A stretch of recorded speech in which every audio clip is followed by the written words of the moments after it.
just to give you an update of what's happened so far tonight, we had our closed session where we had an expulsion and we had collective bargaining. And then because we had some extra time, we went ahead and dealt with some of the stuff that we were going to deal with in our closed session that was scheduled for after our regular meeting.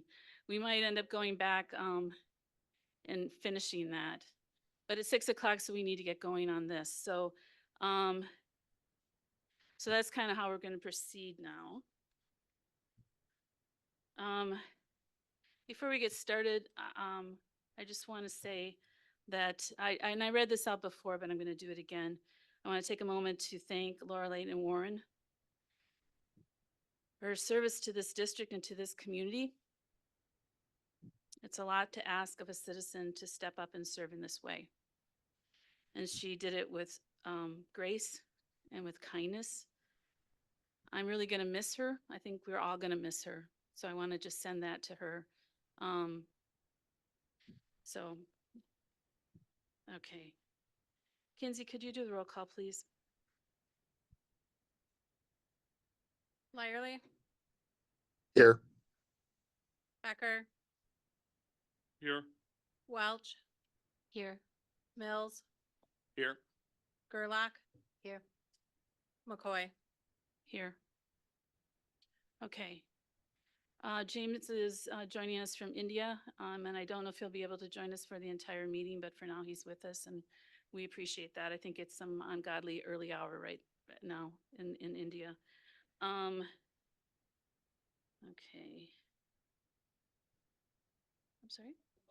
Oh, hang on just a second here. So I did that. Do the roll call.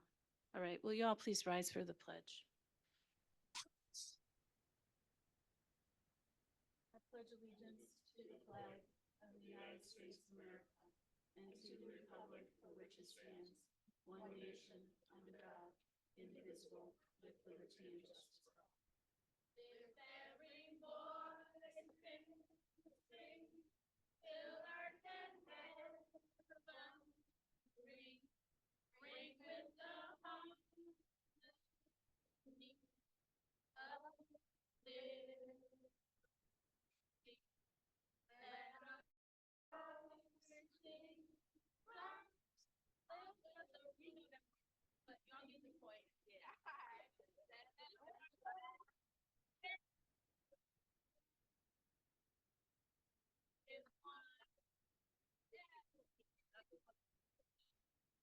Okay,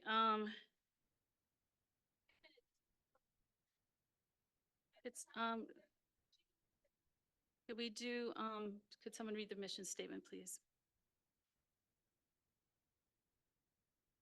We educate all students to be college, career, and community ready, inspired to succeed in our diverse world. Thank you.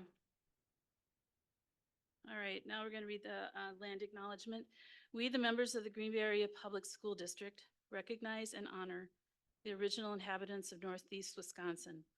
Our district lives, works, and learns upon the ancestral homelands of the Menominee and Ho-Chunk nations and the current homeland of Oneida Nation. We acknowledge the 12 diverse and vibrant Wisconsin First Nations who have persevered here since before recorded time and continue to be integral parts of our community.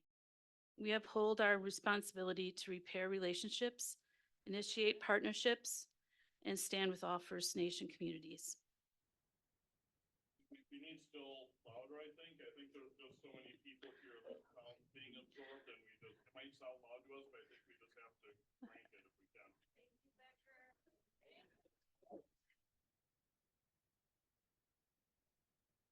Okay, do we have any intercity student council members available remotely? No? Okay.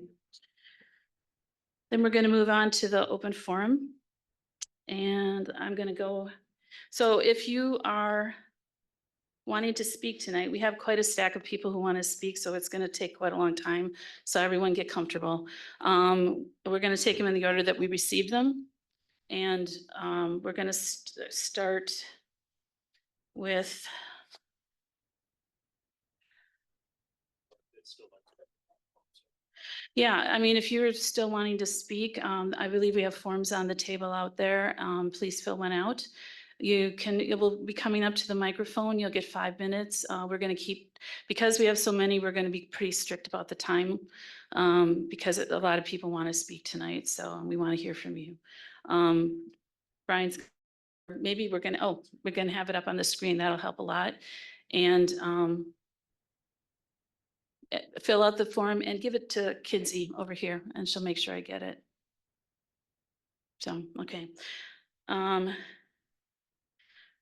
We're going to first hear from Robert. I'm sorry, I'm not going to probably pronounce his name correctly, but he lives on Halsey Street. Okay, thank you, Robert. Just state your name, your address, and you have 5 minutes. Thank you. My name is Robert Arguelles and my address is 1634 Halsey Street.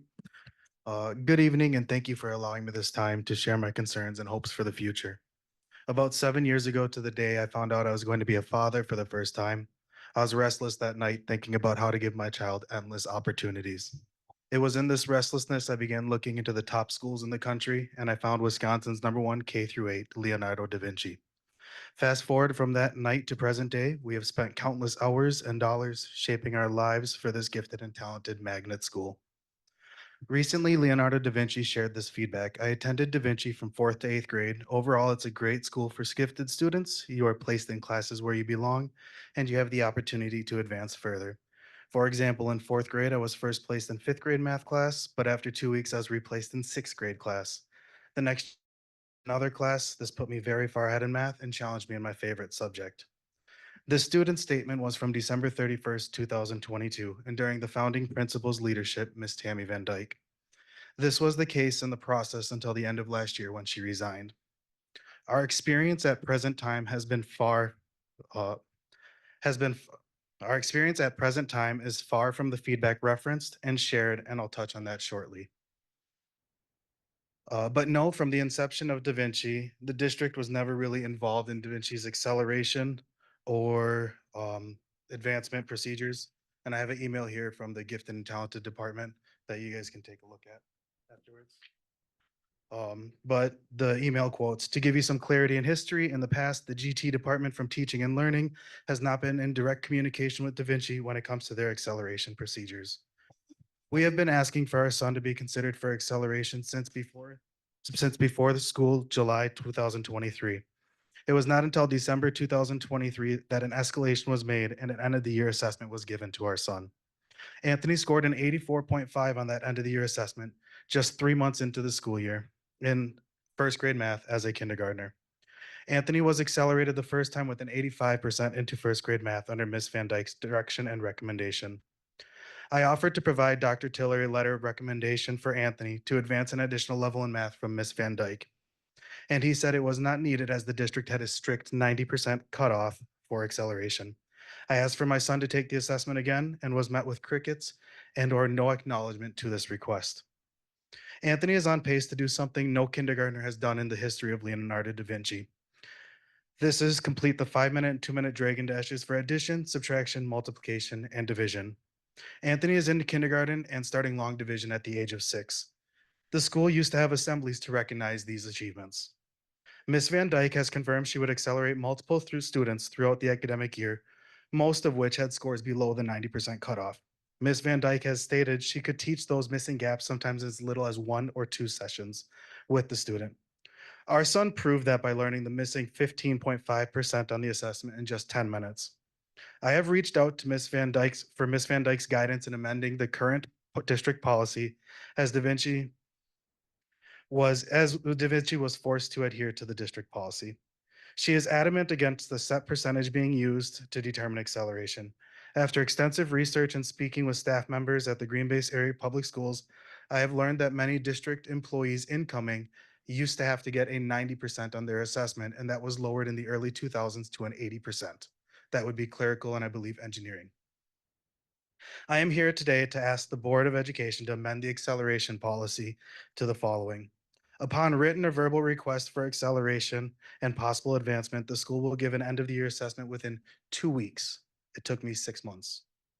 A composite score of 90% is recommended, but a composite score of 80% would be required, matching what you have incoming staff.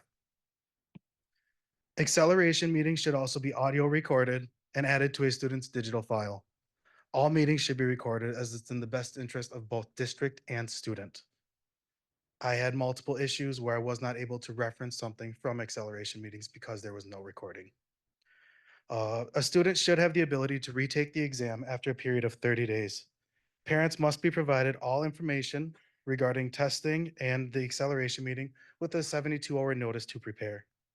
A PLP or personal learning plan must be provided at the time of either approval or denial of acceleration. Mine took 4 months. My wife and I are providing each member today a copy of the book Miss Van Dyke regularly referenced when she and her staff would make Da Vinci the #1 school. It's called Genius Denied. In closing, previous results at Leonardo da Vinci speak for themselves with a near 100% success rate. Tammy is arguably the most knowledgeable reference a student could have, and for Dr. Tiller to directly reference of grade level, curriculum, and professional training and not take her reference to account was unacceptable. Thank you very much. Okay, next is Amanda Garcia.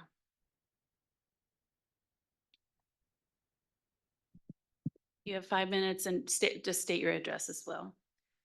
Hi, everyone. My name is Amanda Garcia. My address is 334 South Van Buren here in Green Bay.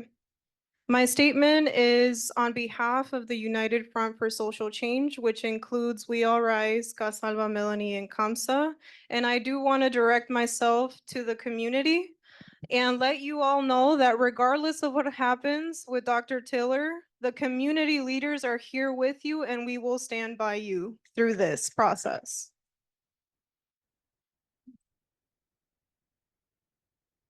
So I will be brief. I want you all to know that we started a petition online to reinstate Superintendent Dr. Claude Tiller Jr. for the Green Bay Area Public School District. I'm going to read the petition to you today, and I am speaking on behalf of the community, and this is what the community wants. Our community viewed the now recently made public Atlanta radio talk show interview titled Navigating Educational Leadership: Insights from the First Black Superintendent of Green Bay Schools of Dr. Tiller Jr. that prompted his recent resignation. There are no comments made in the interview that we understand to be grounds for termination of a superintendent that has shown nothing but promise and progress for the Green Bay School District. Dr. Tiller has made more productive changes and established stronger connections with students, staff, and schools than any superintendent in over a decade. His dedication to education and commitment to our community is evident in his actions. He has been instrumental in fostering an environment that prioritizes learning, equity, and inclusivity for all students. His permanent absence will create a void that will be hard to fill and will damage the community trust of the Green Bay Public Schools in order to improve the learning experience for all students. Dr. Tiller was selected for his leadership role due to his extensive experience working in an urban environment, proven results in closing achievement gaps, and demonstrated experience building relationships. We believe that every student deserves the best possible education, which we firmly believe Dr. Tiller can provide, as he has shown us during his brief tenure so far. This petition is not about me. It's not about the community leaders in the room. It's about the families that live in this school district. It's about preserving community trust and truly working toward the quality of education that our children deserve in the Green Bay Area Public Schools. We urge you to consider the impact of this decision on the students' future, and we demand the reinstating of Dr. Tiller immediately. This petition, as of a few seconds ago, has over 1,062 signatures.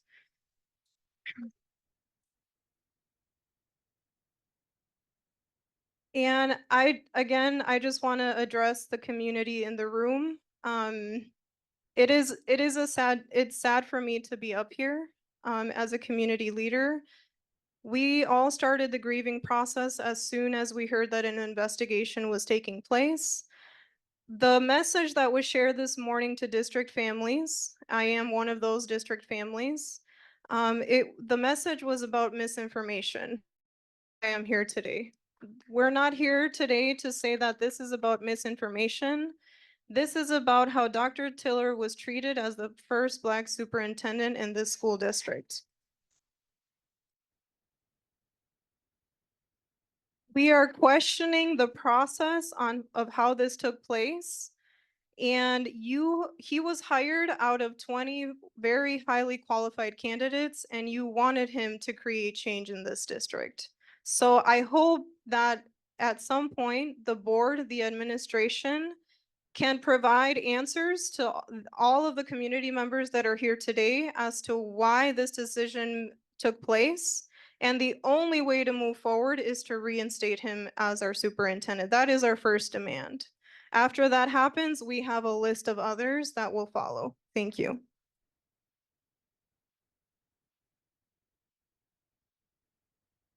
Thank you. Next we have Matt Freilich.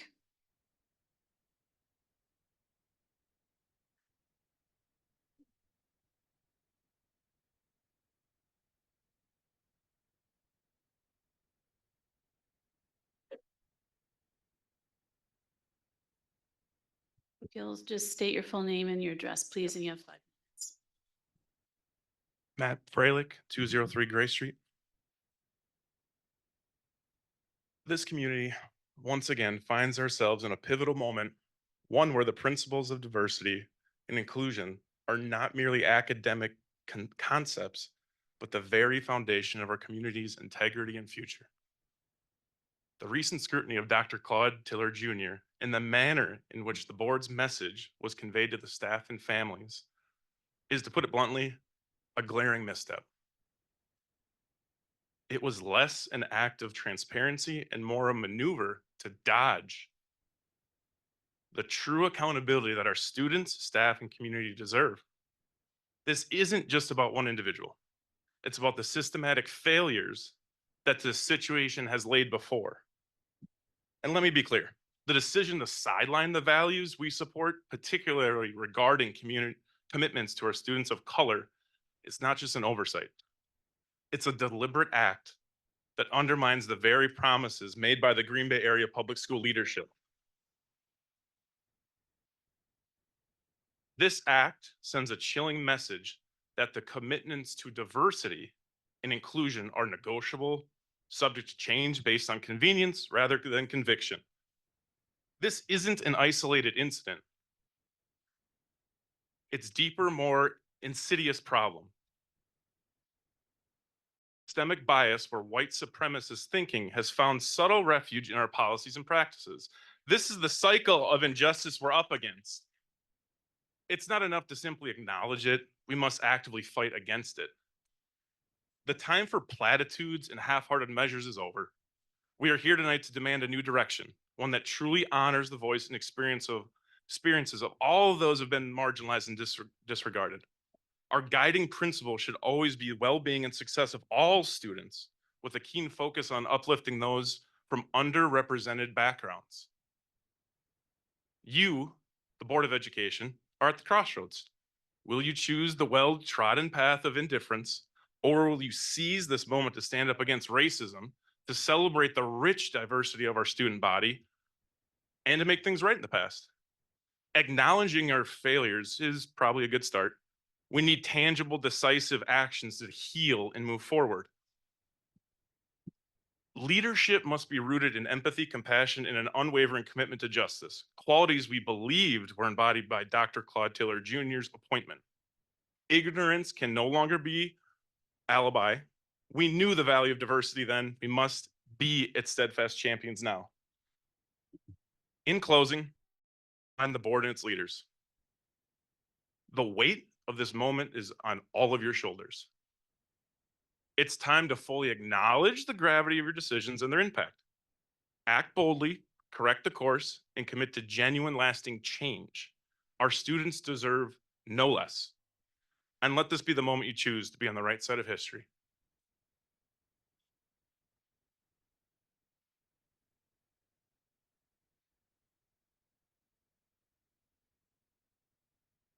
So clearly I sped through that. That was supposed to take me 5 minutes. Mr. Becker, I would like to just acknowledge your presence on Saturday.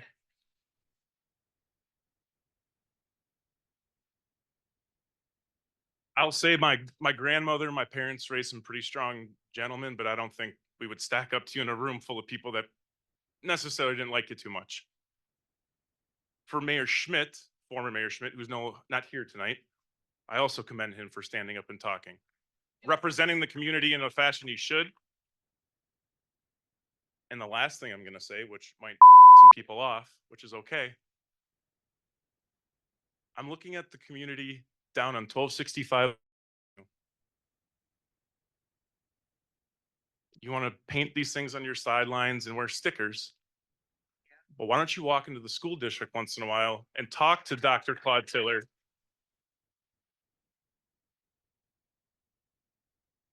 And that starts from the top down, from Mark Murphy, from the public relations, Aaron Popke, Jason Whalers, excuse me, Matt LaFleur, Jordan Love, who I know has impacted this community with people in this room for brothers, donations and whatnot. It's not hard. It's really not hard. Just a bunch of people that want to hear their voice heard and not have 6 people stand up here that look nothing like them. Thank you. Thank you.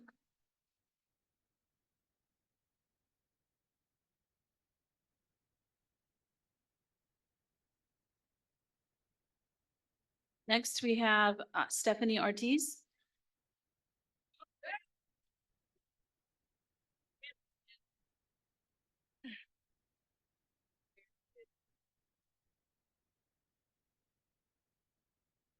Stephanie Ortiz, 520 Pine Terrace, 54301 is my zip code. And I have a son that attends Kennedy Elementary School. I'm also the Youth Prevention and Evaluation Director and one of the co-hosts of organizing Community Members' Voice coming to the present space today, We All Rise African American Resource Center. I'm going to start by offering my own land acknowledgement, because I think when I heard it, when you all offered it, it failed to mention the most important part. And that is that this land was stolen. This land was stolen. That was not in your land acknowledgement. And so we cannot surpass the systemic racism and genocide that has happened in our communities for generations. So we cannot bypass racism and talk about healing. We cannot talk about reconciliation without first talking about truth. So for my land acknowledgement, I acknowledge that this land was stolen, and I acknowledge that we currently gather upon the earth that the Menominee Nation people original inhabited. Our presence would not be possible without the caretaking and continued contributions of tribal nations in Wisconsin. And something that I offer that you all add to your acknowledgements is a labor acknowledgement. For labor, I acknowledge the labor of Black and Brown folks who have come before me, who have for generations sacrificed their lives to build this place we can now call home. Our presence would not be possible without their grit, their resilience, and their freedom dreams. I'm shaking up here because the gravity of this moment is so deep. I don't know about you all around this table, but I have never seen a room full of folks from community in this space.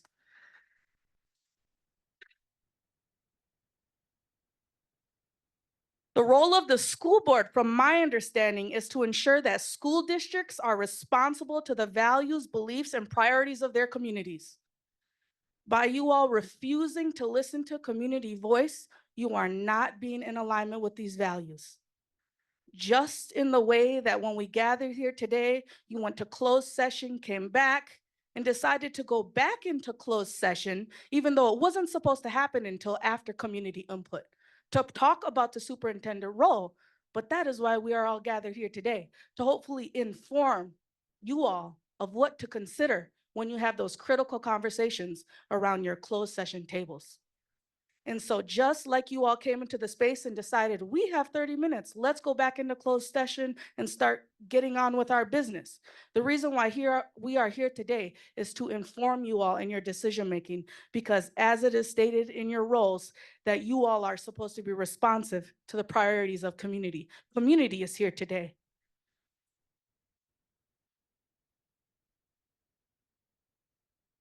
Wisconsin reports the widest score gap between Black and white students in the nation.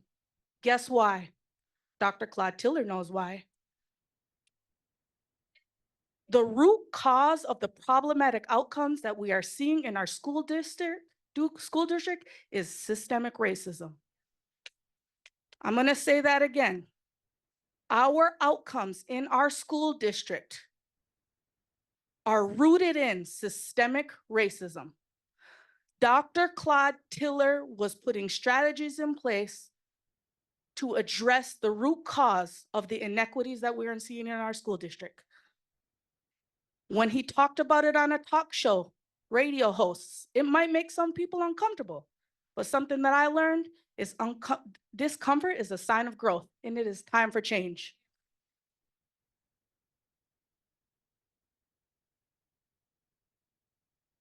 Furthermore, Wisconsin again is at the top of the list for the worst states in the nation, not just educational achievement gaps, unemployment, low income, disproportionate high rates of incarceration among the Black community. 7% of the Wisconsin population is Black, but we make up 40% of the prison population. What is the root cause? Dr. Claude Tiller knows what it is: racism. When we have leaders like Dr. Claude Tiller in our space, in our positions of leadership, who understand what the root causes of all the inequities are, it's time we keep them.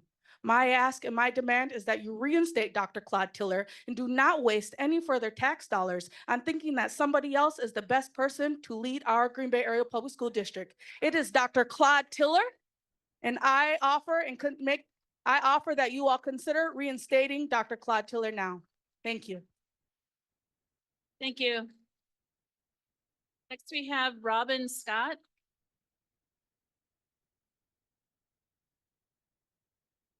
All right, so I'm gonna take my 5 minutes and I'm gonna address the group here today because I want to just tell y'all how I feel from my heart with this board right here. Coming in here today, all of this is how they moved the last couple of weeks. It's all been about strategy. And so they count on us coming one time, filling the room, and then getting tired and then acting like or exploring the narrative that we don't give a damn about our kids. And when we know that that's opposite of the truth. They used this lawyer and hid behind a lawyer and said that Claude hid behind a lawyer. But we know, like Stephanie said, all of this is rooted in racism. Another thing that I want to let you all know is that podcast that they show us, nobody was going to hear that because that was in a private Atlanta Black woman's group. And nobody was going to see that besides the sneaky person who was already following Claude Tiller that went and got the podcast and leaked it, right? Because what you would have heard was what the words that was saying on the radio show. And I want to make that clear so that we stop getting confused by what racism does to eliminate the words of the people. The next thing that I want to say is Ed Dorff is not one of your board members. And so when you called, I've seen you writing down all the statistics and all of those things. And I know you very well know a lot of those things because they're in the books. They're federal and national statistics that we know that Wisconsin is proud of.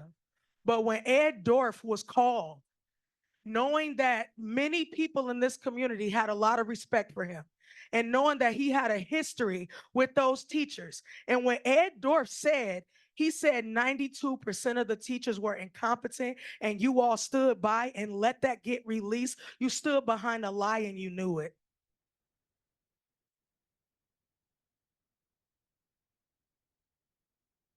When you are a well-respected person in this community to that regard, every single word that you say, you know that it's a word of influence and it's a word of matter.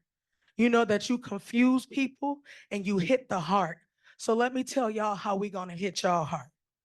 Because what happened is, y'all, we showed up today with this formality and we've been showing up every day. And then you all don't seem to listen very well. So since Black and brown people don't have power to those that are rooted in racism with all the power, we're gonna tell you like this. And I think the brother already smacked it off earlier.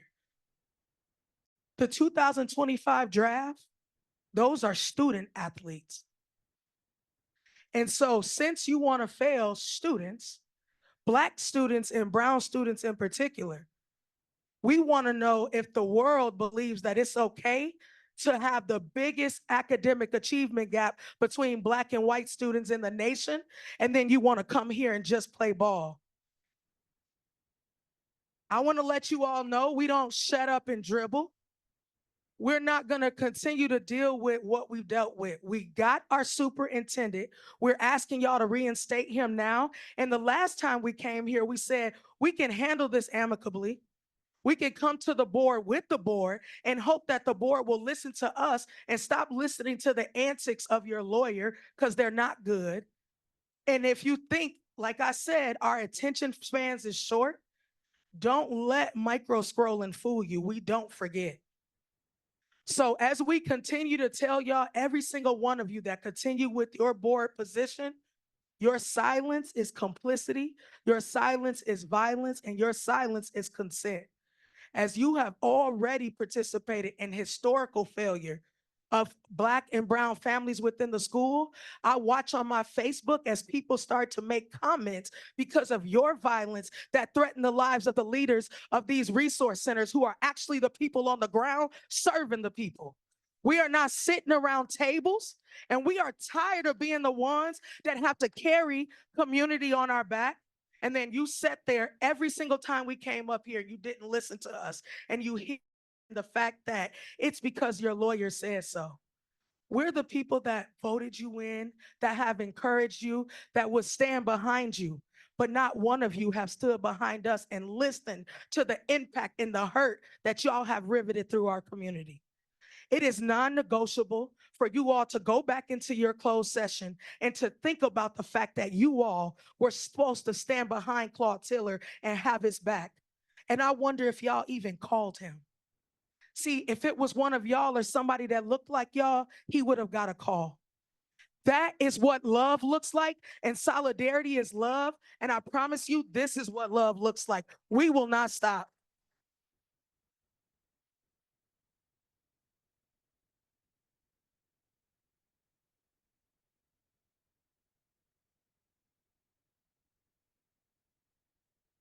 Thank you. Until that draft next year, and we will make sure that it says live and that student athletes pay attention to what's happening to Green Bay students.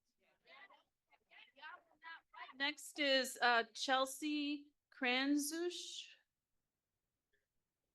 I'm sorry, can you say your name and your address? Thank you. Hi, it's Chelsea Cranches. It's 645 Brookridge Street. Thank you. I'd like to preface my comments this evening with the following so they cannot be misconstrued. I am unaware of what is discussed behind these closed-door meetings, but I do know that you are elected officials and respectively are entrusted in doing what's right for the education of our children and our future. We have experienced 4 different individuals in the past 5 years sitting in the superintendent's chair, ultimately resulting in leadership instability, retention challenges, political disagreements, and not being able to address systemic issues. There is an enormous referendum at stake that you think these people might not know about. They know. We're aware. $90+ million to be exact. And guess what? You're relying on this community. You are relying. We are your face. Our kids are your face. As board members, do you guys realize that? You're counting on our votes. Our voices need to be heard, not behind these closed-door meetings. A community divided, a community who feels unheard and marginalized, a community who feels the district does not have what is in the best interest of all students, will put the approval of this referendum significantly at risk. I sincerely hope that the 3 sentences that surfaced from what Ed Dorff allegedly heard from a 2-hour-long video does not take away from this referendum. And now Vicky Bayer has to be the face of recourse yet again. Yet again, how is that fair? While you guys all can sleep okay at night, I don't think you can, because you didn't do what's right. Do what's right so you can sleep at night. That was something that was instilled in my head as a child. Even if it didn't end well in my favor, at least I know I can sleep well at night because I did what's right. The lack of due process for Dr. Tiller has caused a ripple effect. You may not have hurt the people of our community physically, but emotionally and mentally you have. Due to your lack of integrity and level of hypocrisy, I couldn't even believe the email that came out this morning. We understand that this is not what some members of the community want to hear. That does not mean we have disregarded concerns regarding equity and equality and the need for greater understanding and inclusion among all stakeholders. If this wasn't the hypocritical statement I've ever read in my life, I don't know what was. Because that's what got Tiller to where he is today, by speaking his mind and what the truths were. And that's all gonna unfold. It's unfortunate that we have to worry about having a target on our back because we're worried about what others think. We should be doing what's right and what's wrong. You don't need policies to interact with people. You don't need coaching. You don't need to bring people in here for you. If you're a real, genuine human, that's automatic. Love is automatic. Hate is taught. Love is not. Regardless the outcome of this disarray, again, I hope you do what's right so you can sleep at night. And to Laura Leighton, I appreciate that she was unfortunately one of the only members on the board that had any type of background of, you know, suffering and trials and tribulations, and she's not here. But you know, you guys already cooked this man's dinner. You can't get out of the kitchen because it's hot now. You can all face the heat, and you have the time to do what's right. This man had the best interest for our kids. Like, I interviewed so many kids. I shouldn't say so many. I don't want to be, you know, like calling the kettle black here, but 10 kids. And I asked them, do you know anybody on the board? Do you know any of them? No. I couldn't, if they came into my room, I wouldn't know who they were. But they knew who Dr. Claude Tiller Jr. was. I'll leave it at that.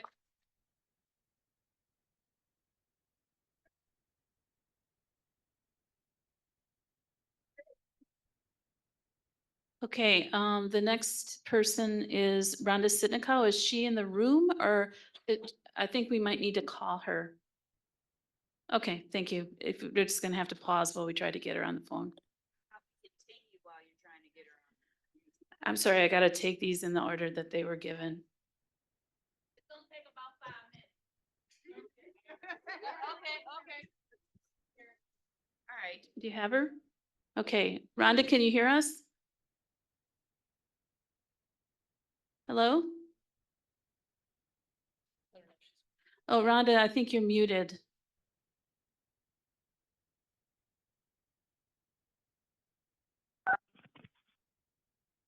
Okay, I think I got it. All right, go ahead. Can you hear me? Okay, Yes. thank you. So I'm still at work. I truly appreciate being able to do this over the phone. My client is gracious enough to give me 5 minutes away from her. So I appreciate the time. My name is Rhonda Sitnikow, and I live at 315 North Greenwood Avenue in Green Bay. I'm a parent of a student in the district and also a former school board member. The district and Board of Education continue to make a mockery of the word public in public education. This entitled behavior, while running things in a vacuum, only serves you, not the students and families in your community. On the alleged or on the resignation, the board should absolutely have waited for the community to hear the video prior to taking a vote. You failed your claim of engagement, equity, and excellence when you operated in a self-serving, white privileged manner, confusing everyone around you. More importantly, you didn't allow for community feedback on actual facts. Once the video was released, I watched in its entirety. My take is that I was witnessing two people who were sharing their lived experiences and observations in the world of education and life. On the flip side of that, there are people who listened who are not in those shoes, having had very different experiences and understandings of the topic of conversation. And then there are the individuals who will do anything to keep power. So what do you do in the future? This is going to come up every time you have someone who sees and feels the world from a different lens, as they have a right to because it is their truth. Do we want to whitewash their belief system down to a corporate word salad of nothing? We've had way too many years of that. It has led us nowhere except to 3 superintendents in 4 years. Right now, the Black, Indigenous, and people of color in our community are looking at you, telling you they do not trust you, and they don't believe you have their best interests. You claim that you want diversity. You go looking for it, but you don't actually know how, and you're not committed to the inclusion part. Moving forward, will the school board go back to the status quo?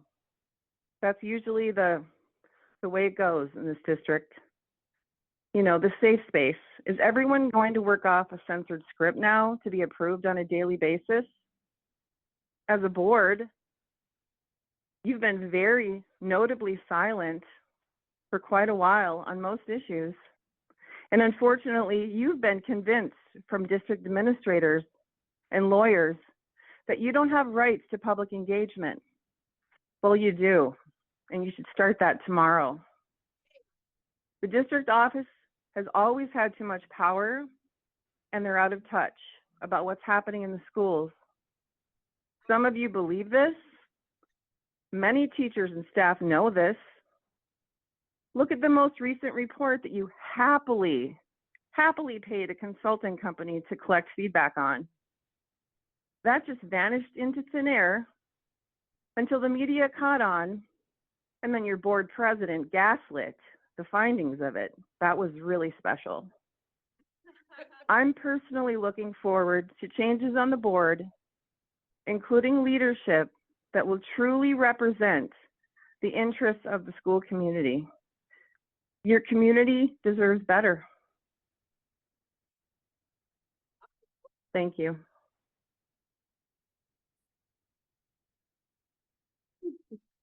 Thank you, Rhonda. Next is Mary Schills or Shells.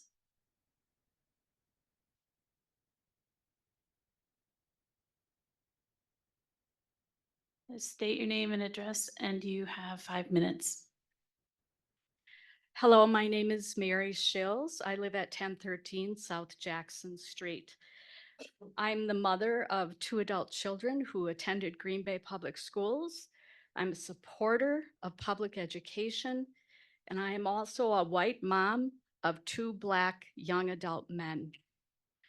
I listened to Dr. Tiller's 2-hour interview in its entirety, and I suggest anyone before they form an opinion do the same. I was not offended, nor was I angered by his remarks. I do think that the host of the show did the majority of talking, and as the host of a show, asked provocative questions to encourage communication. White listeners, for whom this may have been the first time hearing a conversation on race between 2 Black people, were probably uncomfortable. They heard some difficult things. For example, a reference to Lily White Green Bay. Community leaders, government officials, corporate leaders are overwhelmingly white. He was simply stating the obvious. I suggest that you consider driving through some neighborhoods that you may not otherwise drive through, the Black neighborhoods and the Latino neighborhoods. Disparity between teachers of color and the numbers of students of color. Dr. Tiller did not say that white students were incapable of teaching Black students. He stated what research shows. Kids of color benefit from having teachers of color. He did not state that he was looking to replace teachers. He was simply on a recruiting tour looking for teachers of color. I commend him for proactively going to the HBCU colleges. As a white parent, I understand that I am not able to teach my Black children through my own lived experience. I love them. I support them, but I have not lived in their skin.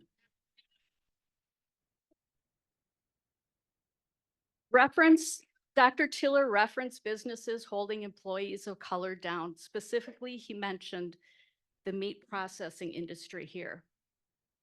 We should acknowledge the fact that Latino workers come here to earn a living and support their families. They accept jobs which too many white workers are unwilling to do. Roofers, painters, laying blacktop, meat processing, produce processing. These workers have very little power. I do believe that Dr. Tiller made 2 errors during his interview. Number 1, he spoke a lot about I, and not enough, in my opinion, about we. Good leaders never speak about performance concerns of employees in public, especially in the disparaging way such as he did. He certainly owes an apology to the individual he referenced and to all those under his leadership position. His words likely eroded the trust of administrators, educators, and support staff alike. He needs to do some hard work to repair that. In my opinion, the Green Bay School Board's quick decision-making was cowardice. Matters of inequity based on race and economic status are uncomfortable to deal with, especially on the part of the privileged who don't experience the inequity. It's easy to turn away, but it is now time to tackle the difficult. All of us in this room are here because we care about the education of our children. I can't think of a better lesson for us to teach them than to lead by example and courageously name the mistakes each of us has made and to demonstrate our ability to come together with our differing perspectives and in order to come to a better resolution to this matter. Thank you.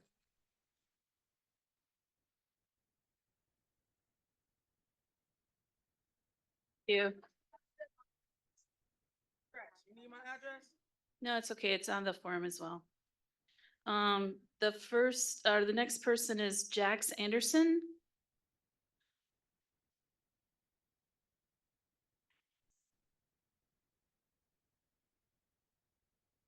So state your name and address and you have 5 minutes. Oh, thank you. Yeah, that's better. Hi, my name is Jax Anderson. I live on the stolen and occupied territory of Menominee Nation in Greenville. My name is Rachel Westenberg, and I'm a graduate of Green Bay East, class of 2012. Today, we are here to formally request that the Green Bay Area Public School District Board of Education consider extending an offer representing the community's sentiments to Dr. Claude Tiller Jr. for the reinstatement of his role as superintendent of the Green Bay School District. Additionally, we would like to address the recent communication from Green Bay Area Public School regarding the decision to put Dr. Tiller under review. Frankly, the email sent to staff and families appears more like an attempt to shield yourselves from accountability than a genuine effort to address concerns. It is crucial to recognize that your actions have consequences.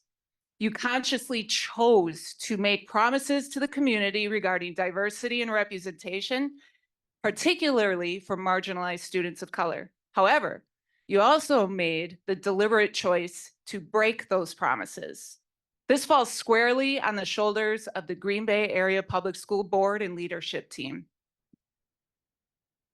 Furthermore, it's imperative to acknowledge the pervasive influence of white supremacist ideologists of our society.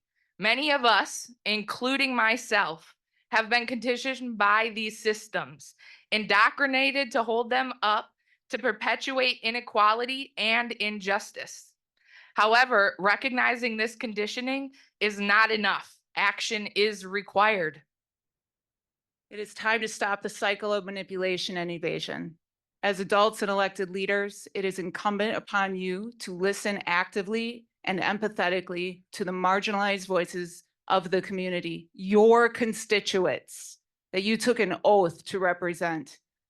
The well-being of our students, particularly those from marginalized groups, should be paramount in every decision made. You have a choice. I'm going to say that again. You have a choice to perpetuate the status quo or to stand against racism and support our diverse student body. It is not enough to simply acknowledge wrongdoing. Genuine accountability requires concrete steps toward rectifying the harm that has been caused. We implore you to reflect on the values of humanity, empathy, and compassion that should guide your actions. It is not enough to claim ignorance. You knew the importance of diversity when hiring Dr. Tiller.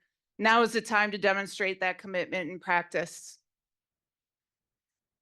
In conclusion, the responsibility for the current situation lies squarely on the Green Bay Area Public School District Board and the leadership team. It's time to acknowledge this reality, take ownership of your choices, and take decisive action to acknowledge, address, and rectify the harm that has been caused. Our students deserve nothing less from you. Since we have time left, I would just like to say that this email that Rachel and I wrote, we sent it to you today, and I just wanted to read it tonight because I'm not sure you're checking your emails because you're probably getting a lot of them. So I wanted to make sure that you heard it firsthand, and I wanted to look at every single one of you while I said it. I also want to say that I was raised in this area as a white person too.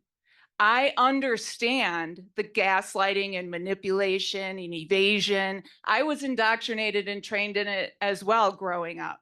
So when you try to manipulate and gaslight the community, I know what that looks like. All right. So I just want you to know that we see it.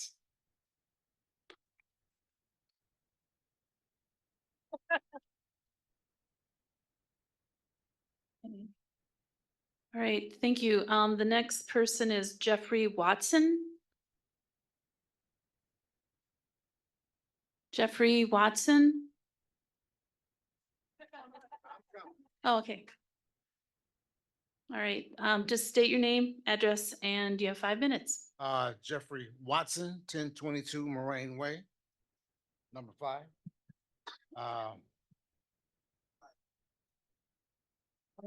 To begin with, the statement that I received from the board, there was no name on the statement after the form I filled out I felt was condescending. It felt like you were actually lecturing me on the process of what you did in order to oust Dr. Tiller.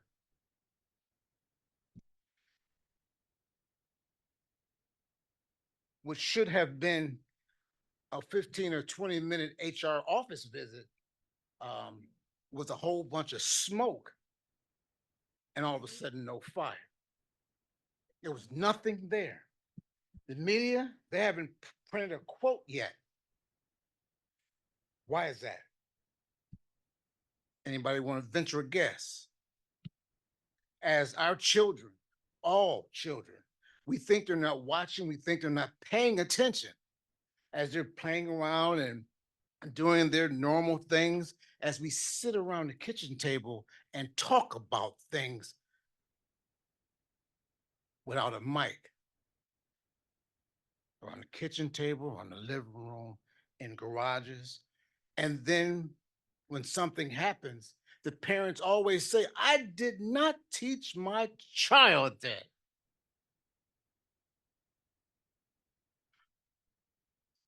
If you think the children of this district was not paying attention, think again.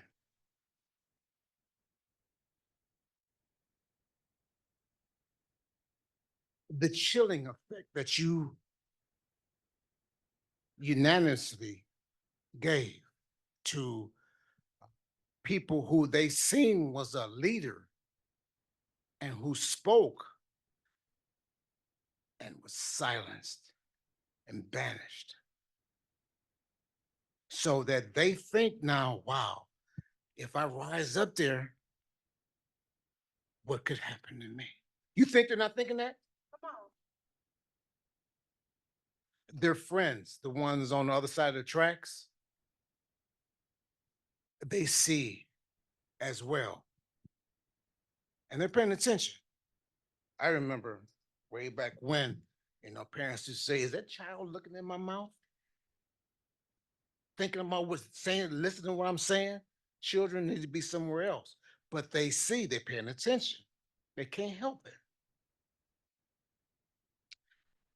The Packers, the Green Bay Packers. I remember Reggie White came to this town, and in his book, National Interviews, said Green Bay was a racist. He didn't say Lily White. He said racist. And then he repeated it over and over and over. I just want to express that how they gave him and his wife signature Fords that, if you buy one, he already had the signature on the back. Dr. Tiller, who has a very important job guiding staff and students, spent more time out there walking around, talking to teachers. Nobody has really talked about the teachers here, but what is about the chilling effect on them if they speak out? Lastly, these jobs are not permanent. Each and every one of you, that in a couple of days, 1,000 signatures. Look at this room. This is not a joke. These people are passionate, as I am. My granddaughter goes to chapel. My sons went to 3 or 4 different schools here, all 4. This is an investment here. And they're hearing the community. We don't all live on the same neighborhood. We don't live on the same block. But we're here for a common cause, which is the reinstatement. A great offer him back. Because you think he's not hearing the support now? And it's not going to stop. RECALL. RECALL. That's recall. Think you can't raise them signatures? This is serious business here.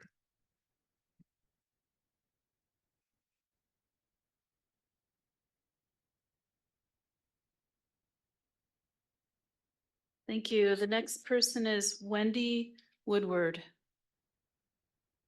Wendy, thank you. Just state your name, address, and you have 5 minutes. Sure, thank you. Good evening. My name is Wendy Woodward, 2868 Nicolay. I come before you today as a white woman who is trying to learn and understand the perspective of those that don't look like me. I'm not claiming to understand their experience, but I know it is different. I'm a mother, an education executive for over 25 years, a former school board member in another town, and understand the the challenges of this today.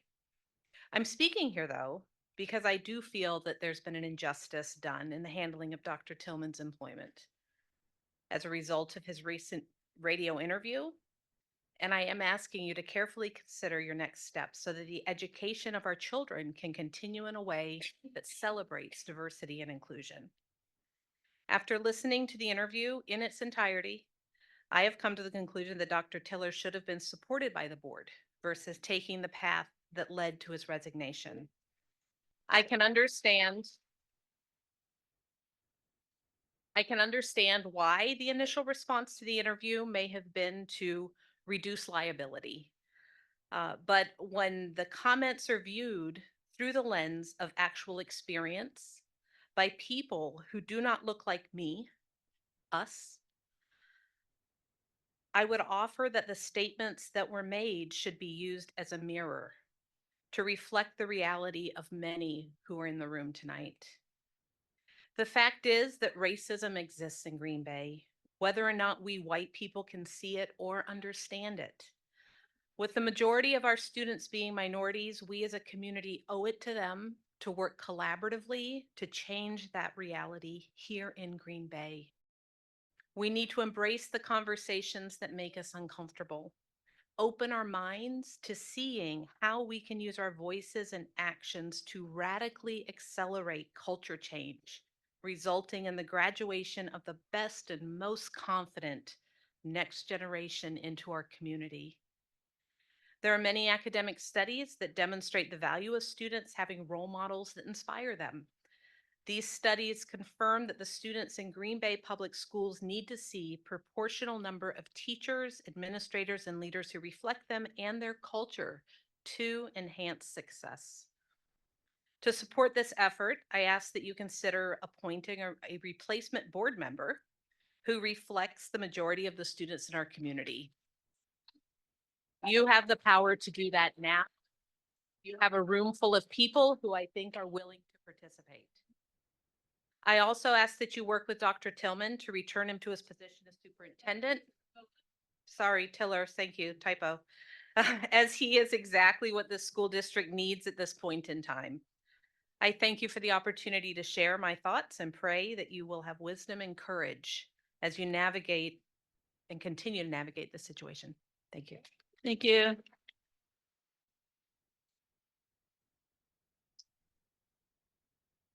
The next person is Andrew Pamperin.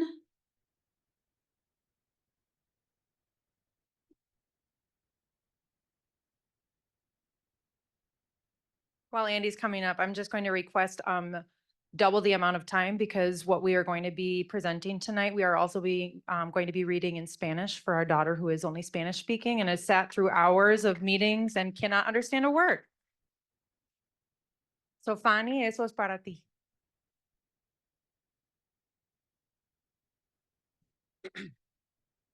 Good evening. My name is Andrew Pamperin.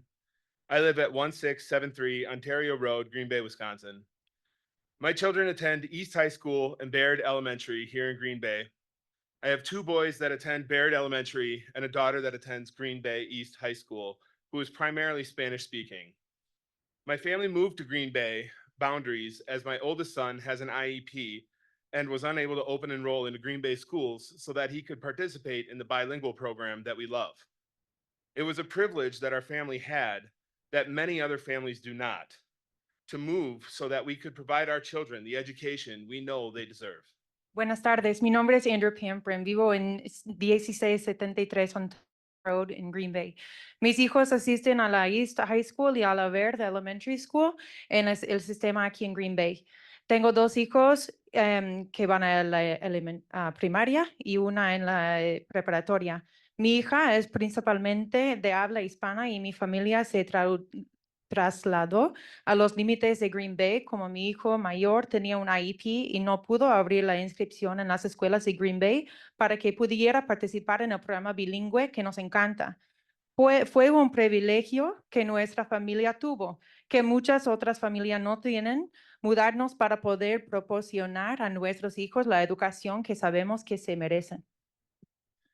I have always been proud to send my kids to Green Bay Public Schools. Recently, this pride was struck down by the unjust removal of our superintendent, Dr. Tiller Jr. Siempre he estado orgulloso de enviar a mis hijos a las escuelas públicas. Deseo recientemente cuando ya quitaron el superintendente en una manera sin justicia. I know I am a white man speaking in front of a diverse population, and I agree wholeheartedly that I am unable to fully comprehend the challenges and adversities that marginalized folks in this district and community experience on a daily basis. I come to you as a father of two who are considered marginalized. My two youngest in the district both have IEPs and participate in the bilingual program. One of my children is twice exceptional, requiring an IEP while simultaneously being a newcomer and speaking Spanish as her first language. We have fought tooth and nail to provide her a fair, equitable education as she wants to be a teacher when she grows up. She was even ready to volunteer 40 hours a week. She was even ready to volunteer 40 hours a week for summer school last summer so she could keep up with her literacy and be a role model for young elementary students. The reasoning as to why that was not allowed are still not clear to me. But it was then that my daughter experienced firsthand that inequities that occur in this district that disproportionately impact marginalized populations. When my daughter learned about Dr. Tiller's resignation, she was in this very room. She did not need to understand every word to understand pain in the eyes of people that looked like her. Once she began to understanding what was happening, all she could ask was, why? She is recognizing that if you say what you mean, do anything to challenge the status quo, you will be shunned and pushed out. That if you are a person of color and you make a mistake, that you will never be able to come back from it, and that you are not allowed to grow as a human and or a professional. Sé que soy un hombre blanco hablando frente a una población diversa y estoy totalmente de acuerdo en que soy incapaz de comprender plenamente los retos que experimentan las personas marginadas en ese distrito y comunidad. Me dirijo a ustedes como padre de niños considerados minoritarios. Dos de mis hijos tienen IEPs y una es 2 veces excepcional.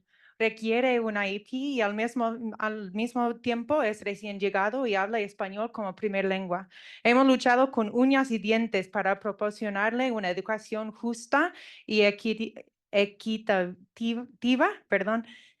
ya que de mayor quiere ser maestra. Incluso estaba dispuesta a trabajar como voluntario 40 horas a la semana en la escuela de verano el verano pasado para poder seguir al ritmo de sus estudios. Todavía no tengo claro o razonamiento de por qué eso no pudo suceder, pero fue entonces cuando mi hija se vivió por primera vez de las desigualdades que se producen en ese distrito y que afectan de manera desproporcionada a las poblaciones marginadas. Cuando mi hija se enteró de la dimisión de Dr. Taylor estaba aquí en esa sala. No necesitaba entender cada palabra para comprender el dolor en los ojos de las personas que se parecían como ella. Una vez que empezó a entender lo que estaba pasando, lo único que podía preguntar era, ¿por qué? Ahora se da cuenta de que si dices lo que quieres decir, si haces algo para desafiar en el status quo, te rechazan y te expulsarán. Y si eres una persona de no blanco y cometes un error, nunca podrás recuperarte de él y que no se te permite crecer como humano y o profesional. We moved our children to Green Bay schools because we believe in its mission to educate all students to be college, career, and community ready, inspired to succeed in our diverse world. However, you are teaching them right here and right now that regardless of your commitment, regardless of your knowledge, regardless of your perspective, that if you are a member of a marginalized population, you will not be able to succeed in this world. Trasladamos a nuestros hijos a las escuelas de Green Bay porque creemos en su misión, educar a todos los estudiantes para que estén preparados para la universidad, la carrera profesional y la comunidad, inspirados para tener éxito en nuestro mundo diverso. Sin embargo, les están enseñando aquí ahora que independientemente de sus títulos, de su compromiso, de sus conocimientos y de su perspectiva, que si quieres ser miembro de si eres, perdón, un miembro de una población marginada, no podrás tener éxito en ese mundo. This is not a system I want to raise my daughter in, let alone my other children. I am trying to teach them with every fiber of my being that humans are complex and that if we do not come up with curiosity about other people, about their experiences, about structural and institutional inequalities, that we, as a human race, will never grow or evolve. That if we as white people cannot admit to our mistakes and misuses of power, that we will continue to create barriers instead of removing them. I will then have to watch my marginalized children go through a system that, despite the incredible work of individuals along the way, will not forgive them for being marginalized and will actually punish them for it. Embrace the uncomfortable. Do your research and learn how the systems in play right here in Green Bay push marginalized folks out of our schools. It pushed Dr. Tiller out. Are my children next?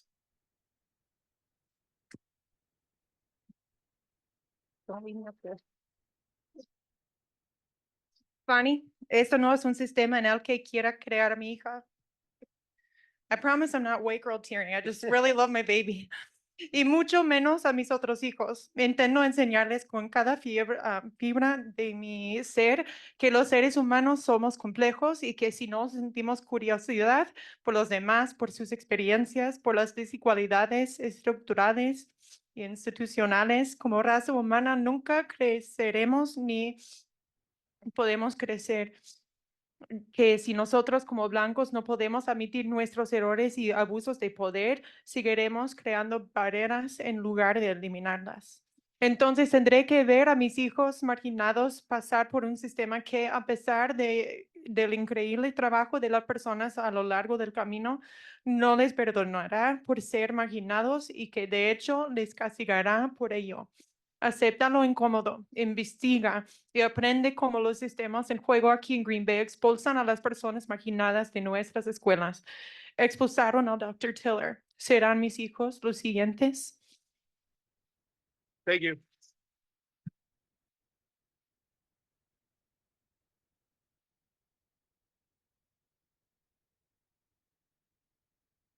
Next is Fanny Matamoros.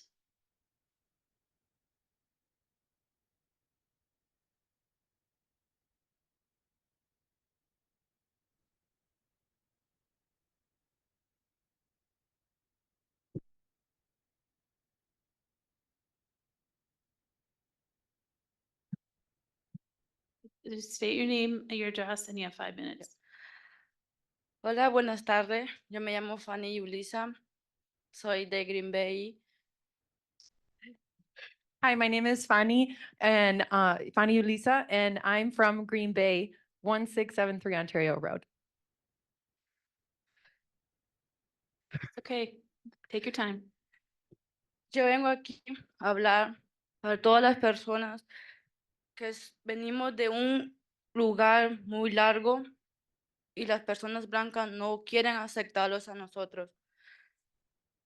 I speak for all that have come from very far away and have come to Green Bay and are feeling like the white people in our community are not accepting us.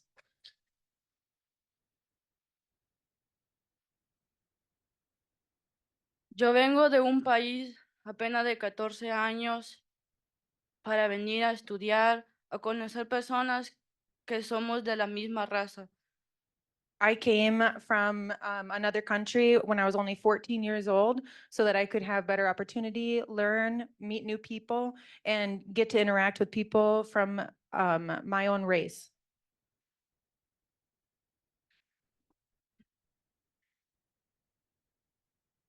Esto que están haciendo que no quieren aceptar a muchas personas que vienen de otro país. No es justo, porque... No, What's happening right now where we're not accepting people that look different or are even from another country is an injustice.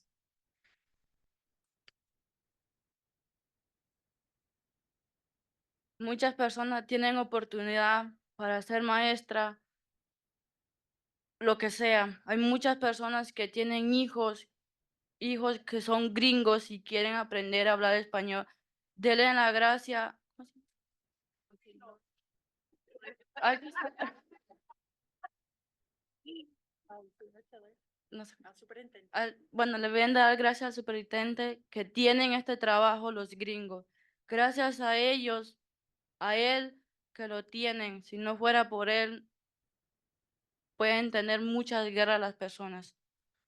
Instead of pushing him out, we should be thanking Dr. Tiller that all of the teachers here, especially all the gringos, the white folks have a job that was supported by Dr. Tiller.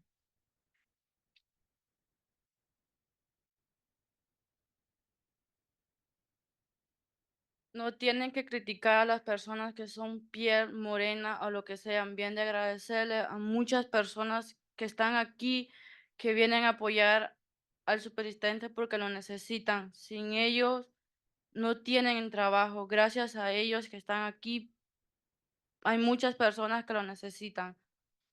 We should be very grateful for the opportunity that Dr. Tiller has given us as a community, and our white teachers especially should be grateful for the education that Dr. Tiller was providing them.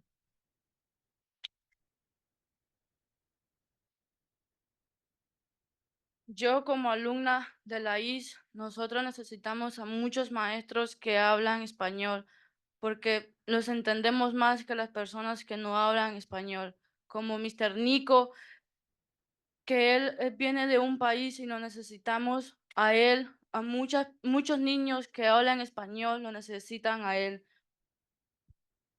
I, as a student at East, I know that in our building, we need people that look like us, that can understand our language, that can understand the different things that we've been through. We deserve to have teachers like Mr. Nico there to support us.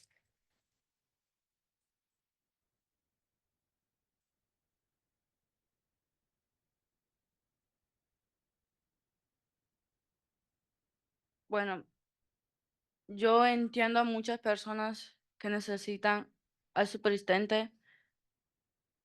A veces hay niños que no entendemos a las personas gringas porque no saben el mismo idioma que nosotros hablamos.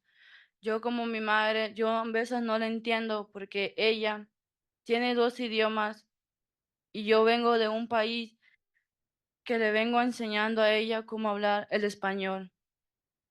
We need people like Dr. Tiller because we have a language that's unspoken. We understand each other. Even if my mom loves me, she be white. And there's just things about me she'll never understand, but there's an unspoken understanding between leaders like Mr. Tiller and students like me.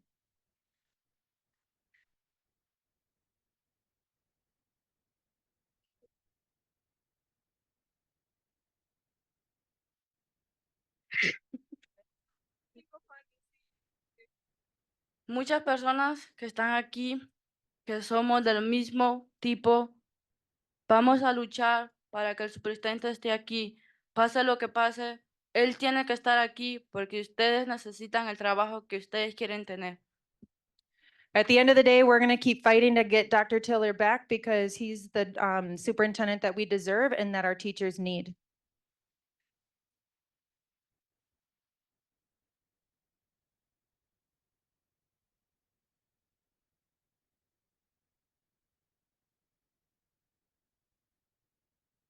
Thank you. The next person's name is Carla, on Aquarius Road. Kinsey, are we supposed to be calling her? She didn't return your call? Okay, is there someone named Carla in the room who lives on Aquarius Road? Okay, we're gonna have to move on. We have quite a few names left, so. The next person is Amy Olson Nguyen. Where, I'm sorry. On Short Circle,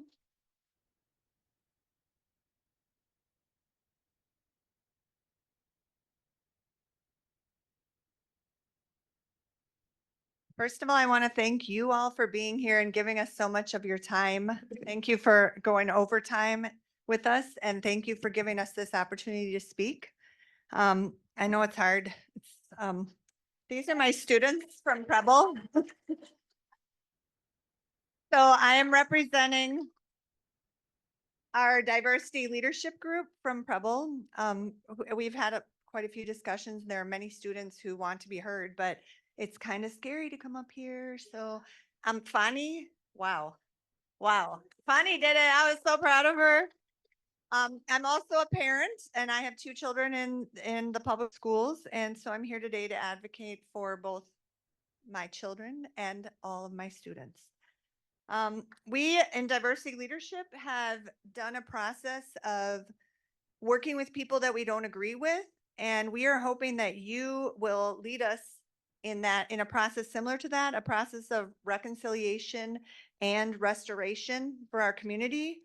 And we want you to take as long as necessary. Even, I mean, it could take months and months, it could take a year. We want you to have community circles where you listen to everyone in the community, all perspectives, all voices. We want people who have different opinions and different perspectives. We want everyone to be heard and understood, and to hold as many community listening circles as you need to hold to make that happen. We also feel that it would be important to have Dr. Tiller be a part of those community circles so that he can talk and share and apologize or whatever he wants to share. We think it's important to include all the voices in those circles. We wanted to share an example of something that we've done at Preble. We had students who were very upset that some students were not standing for the Pledge of Allegiance. And we had some students who were not standing because they had a reason they weren't standing. And so we invited all these students together and created a safe space where everyone given the opportunity to share their perspective. And we had very, very different perspectives, and people felt very passionate about their perspective. And at the end, we all respected each other. We listened to each other. We learned from each other. The kids actually couldn't believe how some of the microaggressions that our students were experiencing on a daily basis. The other students also said that they were being judged by their appearances. And it was really very, very powerful. And that's high school students. So I feel like the high school students can lead us in this. They're actually very amazing and very respectful of each other. And they also wanted me to make sure that I said, oh, we all make mistakes. We all need to be forgiven. We all need reconciliation at times. And we really hope you take this opportunity to engage in community problem solving, reconciliation, and restorative justice for all. And the kids wanted to shout out to Dr. Claude Tiller Jr., if hopefully he's listening, that they have your back. Thank you.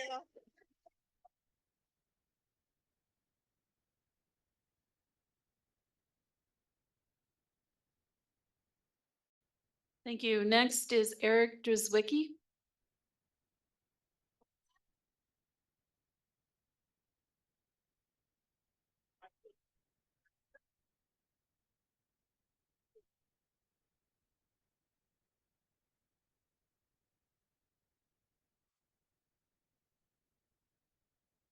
You have state your name and address, and you have Yes. 5 minutes. Hi there, my name is Eric Drzwicki. My address is 632 South Roosevelt. I'm the president of a local neighborhood association, vice president of another. I'm the vice chair of the mental health task force here in Brown County. Also the vice chair of the Green Bay Board of Review that handles tax assessment appeals. If my wife and I were ever blessed with children, they would probably resemble their roots in Michoacan, Mexico more than their roots from Warsaw, Poland. So what I'm about to say here will probably end off everyone in the room. As they say, you can't make everybody happy all the time, but if you try hard enough, you can make them all angry. First of all, when Dr. Tiller was hired, everyone in this room saw some of the disgusting things that were said. Everybody saw words and things posted like, oh, that's an affirmative action hire and all that kind of baloney. That's proof there is a lot of work to do. At the same time, when I met him at Green Bay Neighborhoods meeting, unlike what was said on the radio show, I didn't see his bow tie and think he was a Muslim. I saw him and I thought, this guy's probably as smart as Bill Nye. So let me tell you, if I said some of the things that were said on that podcast about my subordinates, if I said they couldn't be trusted to necessarily treat people of a different race fairly or as good as possible, I wouldn't have been given the chance to resign. I would have been fired before my next shift. And if somehow that didn't happen, my subordinates wouldn't work for me anymore. I wouldn't be able to effectively do my job. And that's heartbreaking because I don't believe that some of the things that were said were meant to come across the way they did. I don't believe, after meeting Dr. Tiller and after speaking with him and after seeing some of the things he's done, that it was his intent to convey that. And let me tell you something else. Some people here have presented an idea that this community is terrible. Let me tell everybody in this room, my wife went to Longfellow Elementary. She then went to Davis Middle School. If you don't know where this chain's going, she then attempted Compton High. Every week, my wife sang "Lift Every Voice." I loved hearing that. But when she decided where we would live after we got married, when she was given the choice between her hometown and here, she agreed with U.S. News and Report that Green Bay is the best place to live. She agreed with that and she said, hey, I want to live in Green Bay. And 8 years later, she and I are proof that people that look different can love each other perfectly, that we can coexist. Let me tell you about a story down the block from us. Down the block from me on Roosevelt lived a Packer player named Jonathan Garvin. And he met me because he thought my dog was cute. And you look at me and you say, all right, well, next to him, a dog would look cute. Yes. He talked about how he lived in urban Miami his whole life. And when he moved to the Astor Park neighborhood, he said, I didn't know places as good as this existed. You see, there were some wrong assumptions made when we talk about Green Bay being lily white as if there's something wrong with Green Bay. But there's also wrong assumptions made if you say there's nothing wrong with Green Bay. Like I said, I'm going to piss off everybody in this room because from the other side of Roosevelt lived a Spanish-speaking mother who did not get notifications at the place she worked about the dangers of COVID. And when my wife was going to do a hospital visit to visit her to welcome her new baby, she was told that mom gave birth while in a coma because she had COVID. Because her employer didn't post the things that Spanish-speaking people needed to know about COVID. She never got to name her baby. So I'm going to tell you here, we need to work together.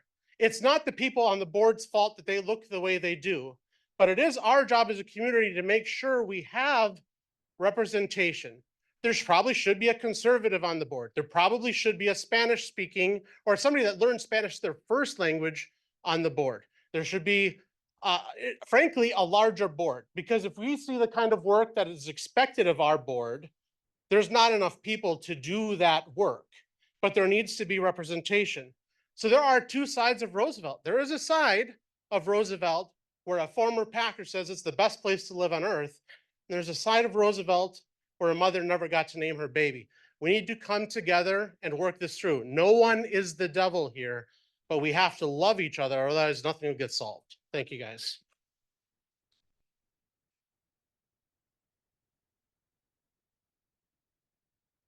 Thank you. Next is Rizal Almonte.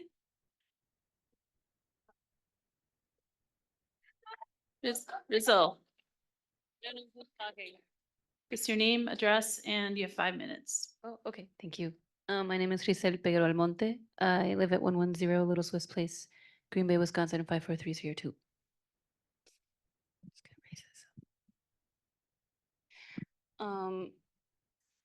And gross. Okay, sorry. So I went to Aldo Leopold, and then I went to Green Bay East High School. And then I went to the University of Wisconsin, Green Bay. And the only teacher of color I had was Tony.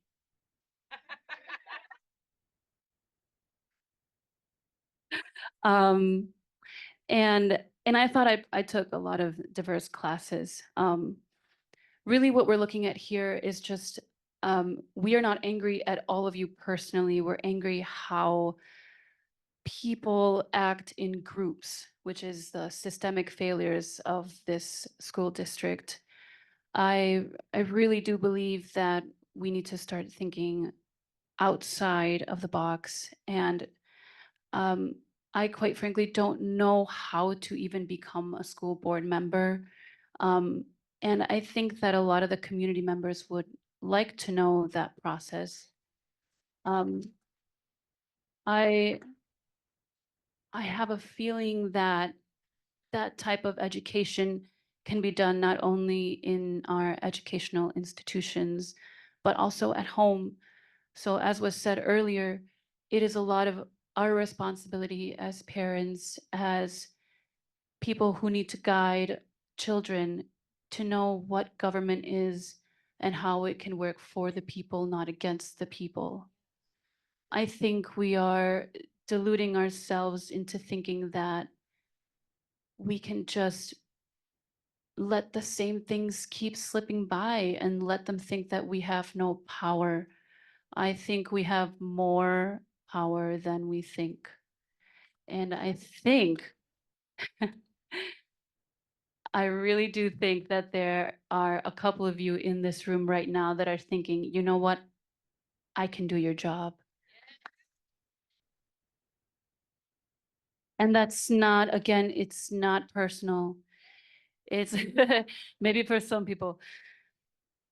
For me specifically, and I speak for me, I would have enjoyed seeing alternatives in teachers and school administrative staff.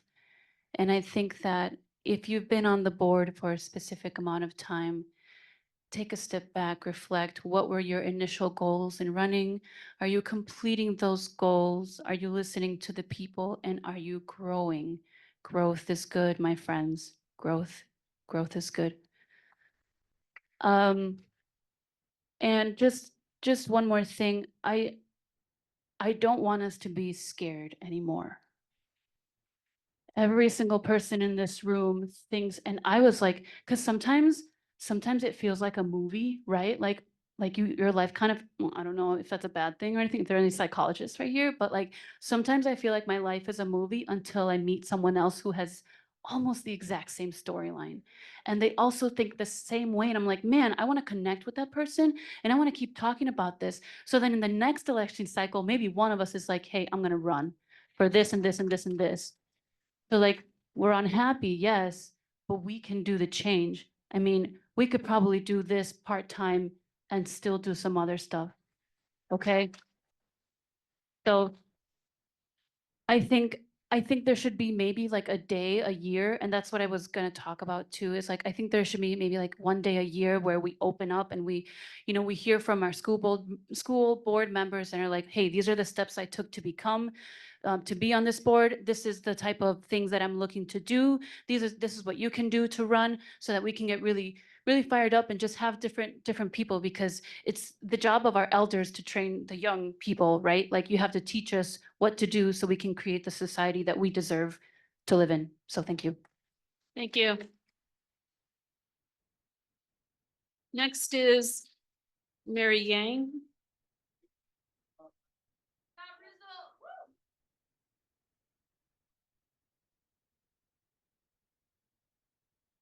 State your name, your address, and you have 5 minutes. Oh, everybody's so tall. Okay. Let me fix this so it's at my level. Can I just actually just hold it? Would that help? Yeah, that might help. Okay. All right. So my name is Mary Yang. I live at 364 Laverne Drive, Green Bay, Wisconsin. Green Bay Board of Education members. a month ago on January 22nd. I had planned to speak on this topic, but I had pressing obligations and to attend in Madison regarding Wisconsin State Senate Bill 240. Senate Bill 240 is an act to amend the law to direct school boards to provide instruction on Hmong American Asian American history. The current law requires each school board to provide an instructional program designed to give pupils an understanding of human relations, particularly with regards to to American Indians, Black Americans, and Hispanic Americans. This bill would direct the Wisconsin school boards to add Hmong and Asian American history to the current curriculum for an understanding of human relations. This bill was added last minute on the agenda as an opportunity for a public hearing in Madison on January 23rd, 2024. So my speaking opportunity here was the least priority at that point. But ever since June, I have been here physically present or virtually present on your live stream. And every month, Lynn Gerlach had presented legislative updates. I assume in good faith she simply missed learning about Senate Bill 240 or Assembly Bill 232, which last week it just passed the Assembly Bill floor. So I sent her an update on October 23rd, 2023, during a school board meeting when I didn't hear this as one of the legislative updates. I simply just asked if she had heard this bill, especially because the Assembly Committee of Education had just voted unanimously on October 10th to move this bill forward to the Assembly floor. So again, timeline, October 10th, the Assembly Committee on Education had moved the bill forward, and I had emailed Lynn Gerlach October 23rd. I did not get a response. I don't know what the criteria is for the School Board of Education to consider what's important as a legislative update, but month to month after I sent Lynn my email, I anticipated it would be mentioned at least once. Instead, throughout that time, other bills newly introduced at the state level were brought up, but not Senate Bill 240, again, an act to amend to law to direct school boards to provide instructions to Hmong American and Asian American history. This was when I realized your dismissal of my email went hand in hand with how Asian American students felt invisible.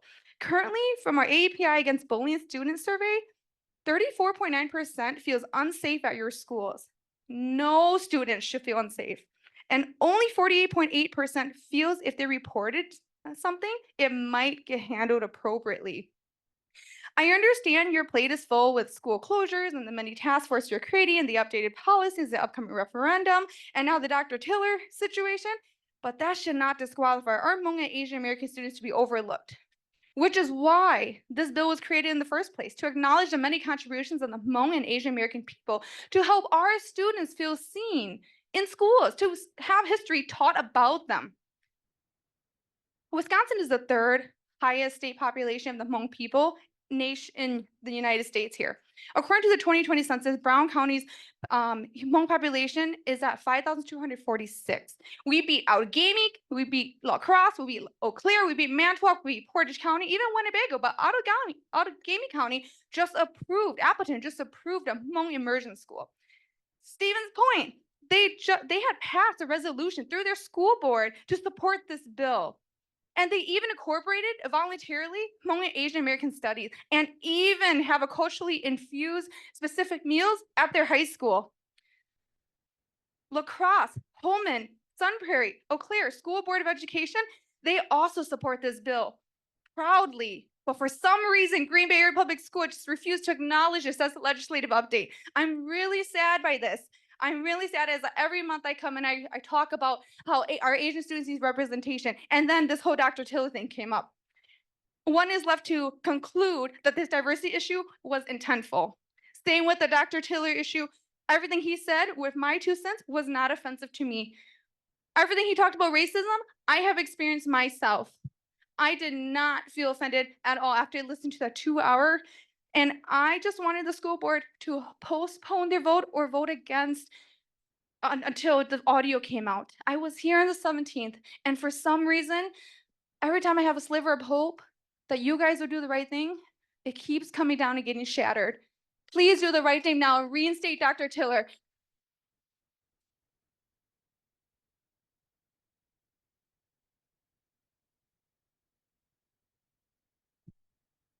Thank you. The next person is TJ Hobbs from Oshkosh.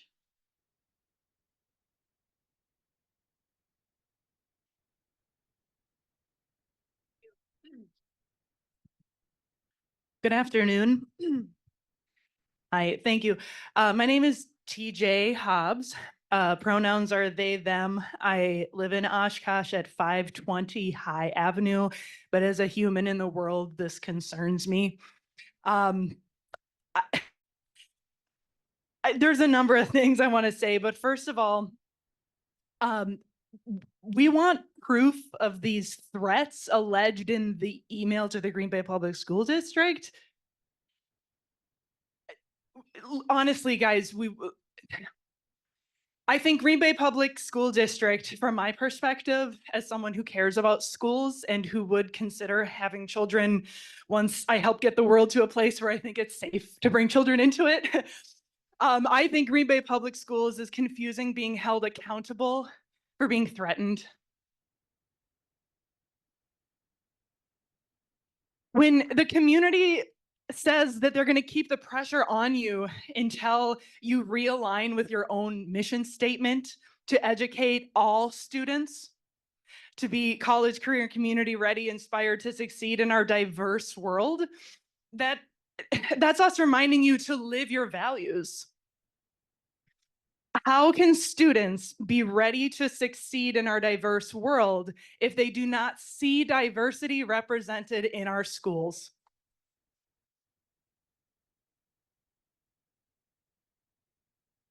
Dr. Tiller is an incredible man and role model for parents and students.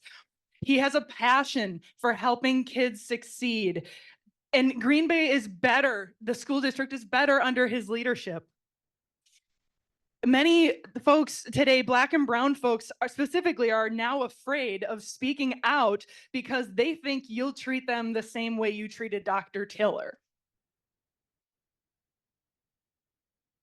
They're not going anywhere. How are we ever going to recruit any other Black and brown leaders in this community when we rush through and pressure one of the greatest leaders Green Bay has ever known into resigning rather than working with him to overcome the challenges? It's been stated before, Green Bay, y'all have the highest Black student to white student achievement gap in the nation. You must do better. You need someone in the school district that can communicate with everybody, that represents them, so that I have a quote from a Rabbi Danya Rutenberg that I think sums up what I'm trying to say. We need diverse representation, not only so every kid can see themselves as the hero of the story, but so that every kid can understand that other kinds of kids are also the heroes of the story.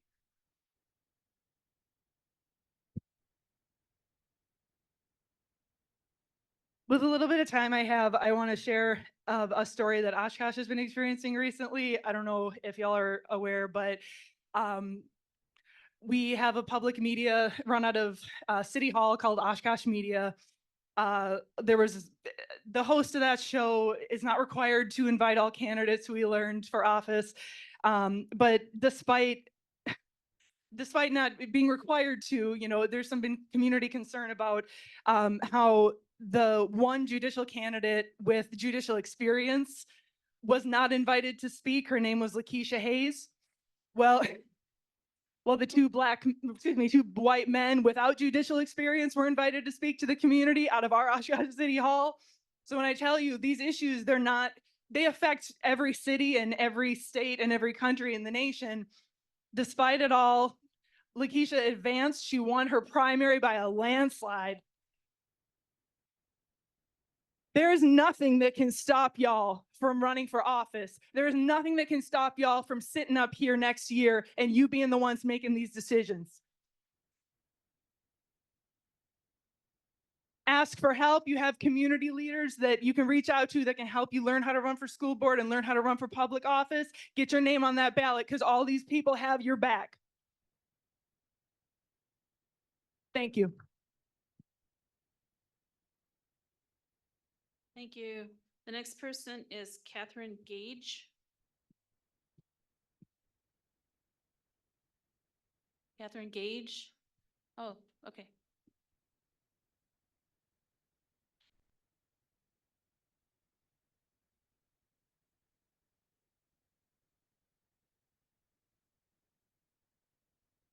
State your name, address, and you got 5 minutes.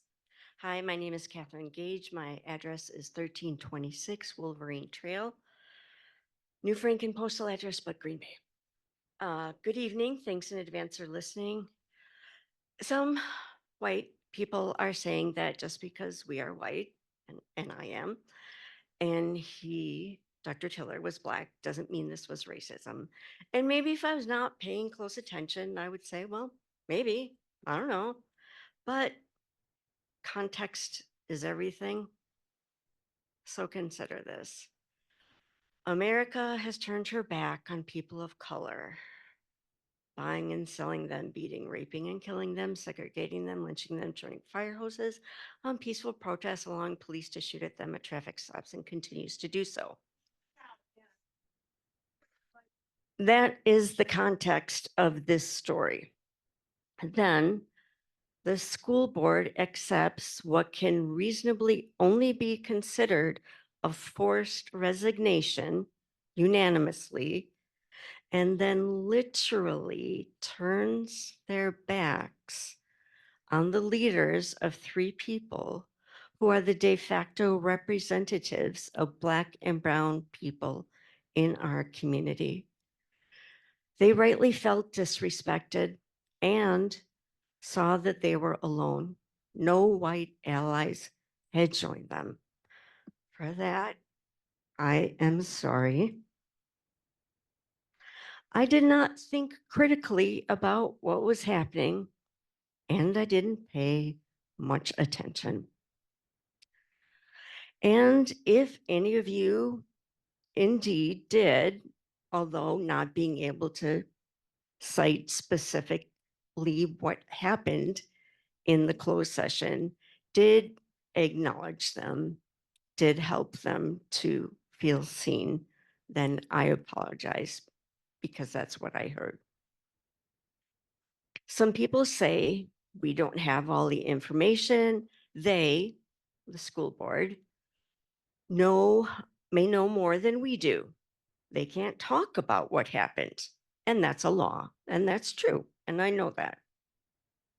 What we, the public, do know is that the investigation happened as a result of the recording, and that the district has reported, and I'm paraphrasing, liability and the question of the ability to lead were the reasons. So I will address what we know. Calling an employee a curse word as a liability. We can talk to the individual. Does she even want to press charges? If not, will she sign something that says she won't do so?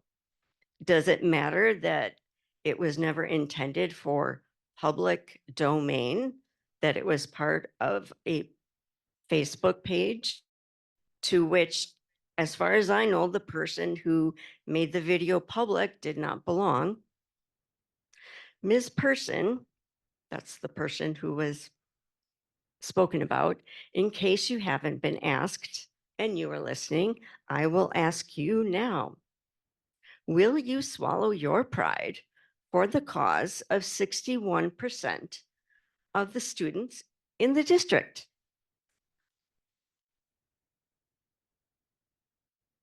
Please tell us. We want to know.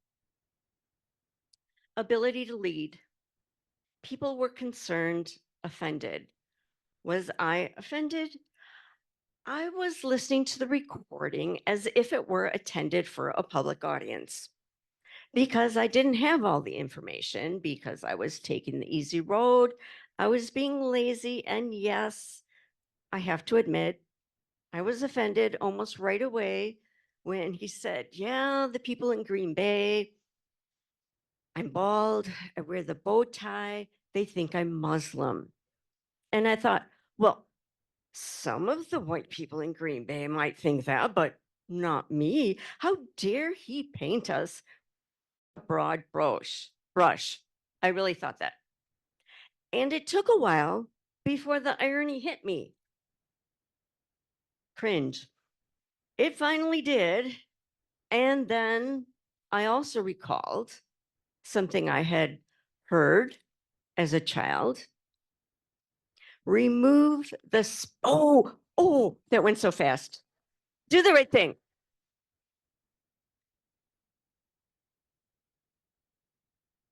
Remove the speck. No, before you remove the speck from your neighbor's eye, remove the log from your own.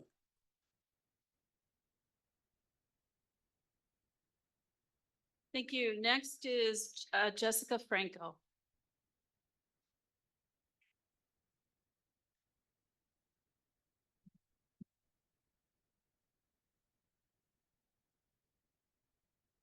Okay, so your name, address in 5 minutes. Jessica Franco, 612 Tyrolean Drive, Green Bay. I'm here today to request the Board of Education to reinstate Dr. Claude Tiller as the superintendent of the Green Bay Area Public School District. I was a student in GBAPS in the district my entire pre-K-12 education career. Throughout my education career as a GBAPS student, I encountered some incredibly talented educators. Throughout my educational career, I had the opportunity to participate in extracurricular activities, including being the president of the Intra-City Student Council and serving as a student representative on the Board of Education that you all are a part of tonight. I am sharing this because by these measures, you could say I had a positive experience as a GBAPS student. And while I can say I took advantage of educational opportunities, I'd be remiss if I didn't acknowledge the void that I experienced by not having one Black or brown teacher, coach, counselor, or advisor. What that experience looks like and feels like is knowing that I was not safe. It was not safe for me as a student to show up as my full, authentic, and complex self.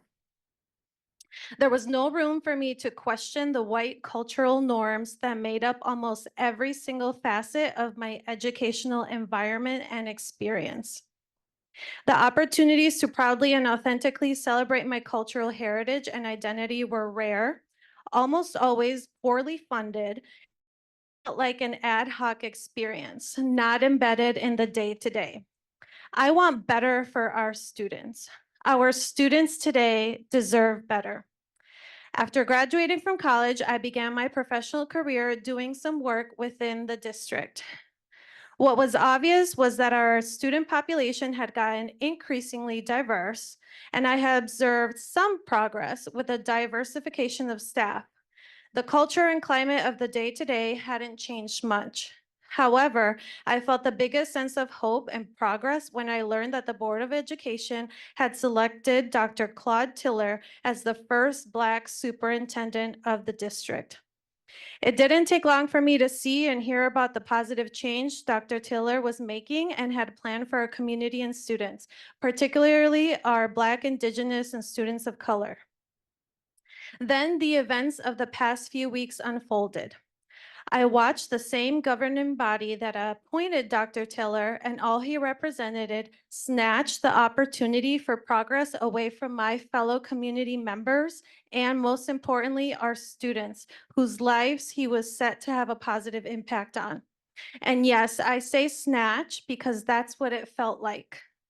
The most devastating and disappointing blow is the way that the Board of Education has handled this situation.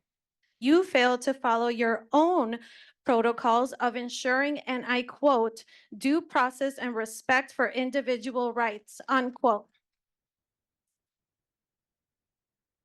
These are words listed right on your agenda. When you allowed Ed Dorff to disrespect Dr. Tiller by representing comments that were allegedly said. Out of all people, Ed Dorff, a former Green Bay Area Public School principal and a former member of the Board of Education, should be well aware of how to bring a concern of this magnitude to the board. Ed Dorff lacked the couth to address his alleged concerns, and the board failed to ensure due process and respect for Dr. Tiller's individual rights.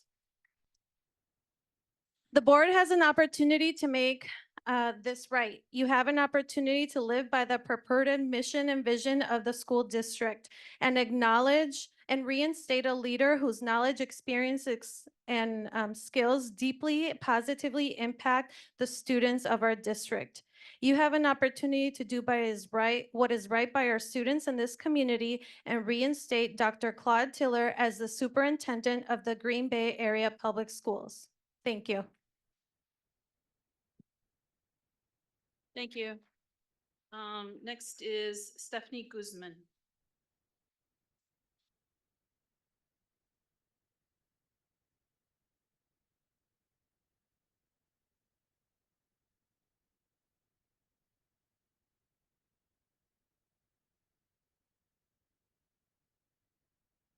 My name is Stephanie Guzman. My address is 2711 Melcor Drive. I actually don't even feel safe sharing that because just for saying my opinion on the media, the quietness of this board has allowed for people outside that are your color skin to think that it's okay to call us agitators, racists, call us people who are just angry Latinas. And oh, my favorite one, that you guys are threatened by our presence. Because honestly, other than that threat of us just speaking our truth, I don't see what other threat there possibly was. So I need to say that.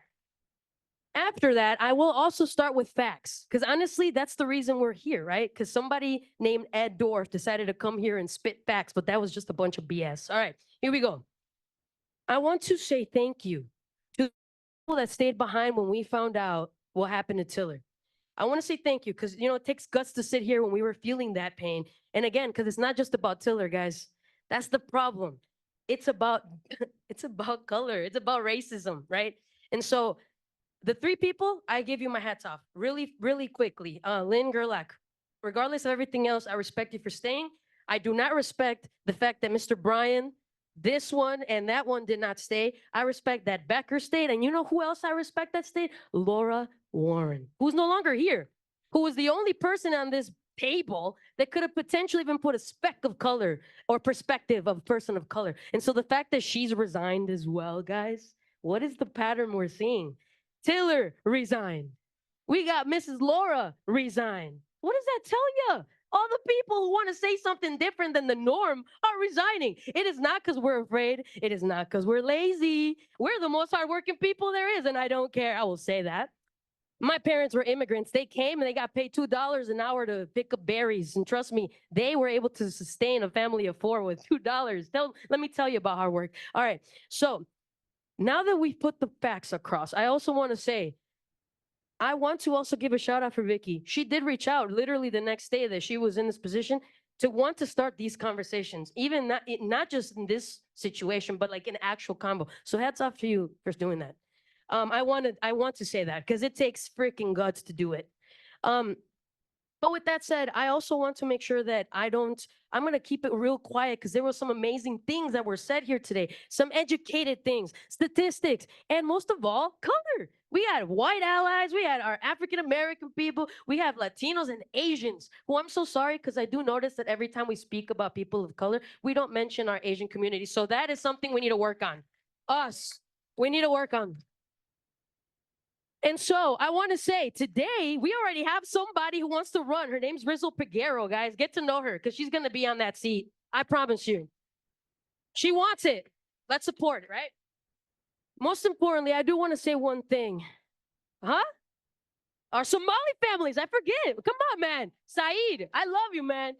Matter of fact, I'm going to talk about something that I never talk, and it's my weaknesses. Because again, I always get said that I'm a hypocrite. this and that, that I'm over here talking my truths and I'm a hypocrite. Well, here's the thing. I only come speak from my perspective because I can't speak from everyone else's. But I will say this. There was one person on this board who once upon a time told me that I should stick to what I'm good at and that I should just keep singing.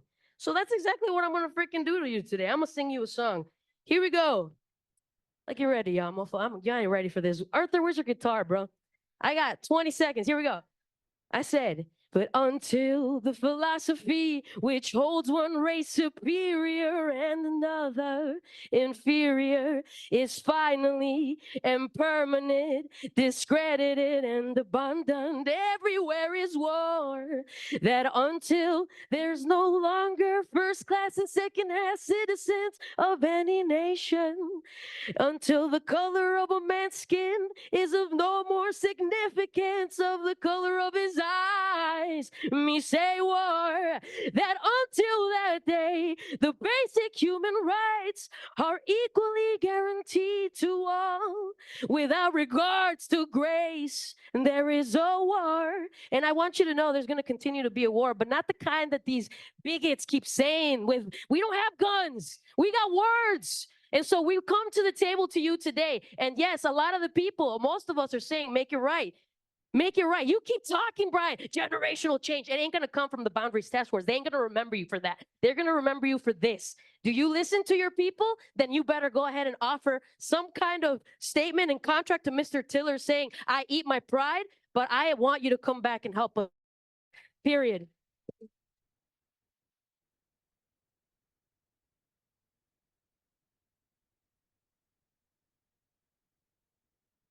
Thank you. Next is Ileana Herrera Flores.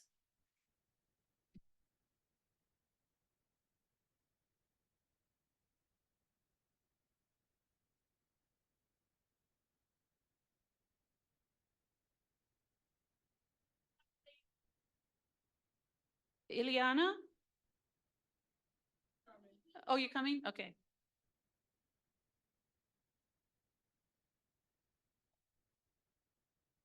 Nice to see so many people in here. Just look at that side of the room and look at that side of the room. Can you not see the difference? I mean, it's pretty obvious. And before we forget, don't forget that Washington Middle School needs a lot of repairs. I think you guys let us know it needed some green space as well. So we definitely are going to want that since you're not closing it, right? And some long-term exterior repair. I think you guys want to let us forget or have us forget that you guys want this referendum passed and that you promised Washington Middle School some things that you still haven't given to them. Think of the schools getting stadiums, complexes, instead of us getting freaking green space. Excuse my French.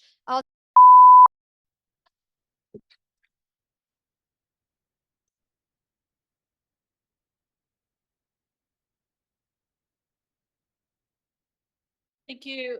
Next is Linda Patsky? Patsky?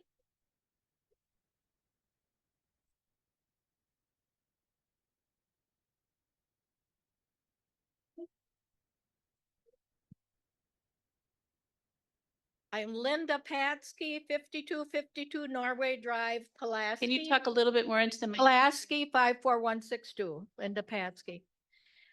One of my 7 grandchildren is a student in the Green Bay Public Schools. And among my 4 adult children, 2 daughters are teachers in different districts. I have a daughter-in-law who teaches art in Milwaukee, the Milwaukee Public School District. The quote on my calendar today: words have power to hurt and heal. Words are the way we meet one another and share our thoughts and hearts. Today is National Set a Good Example Day. I was in attendance at Saturday's meeting. I listened and learned a lot. And I have to say, there is so much intelligence and articulation and empowerment in this room.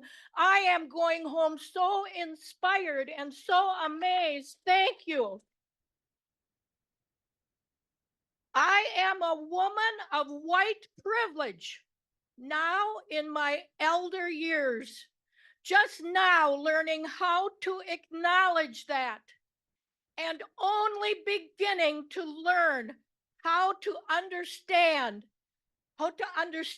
that and all the negative consequences that that particular mindset has had within cultures and societies all over the world, including the United States of America.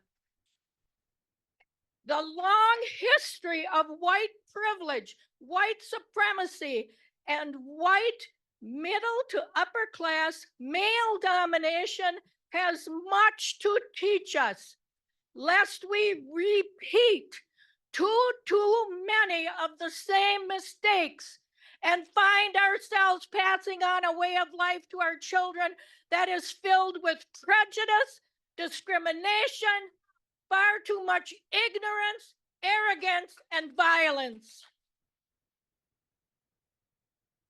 I might have had a head start on some of this as I grew up in the middle of the Oneida Reservation in the 50s and 60s with the consequences of racism, oppression, and poverty, and all the stigmas that go with these all around me. I was gifted, however, with my very first school experience, gifting me with an Oneida woman.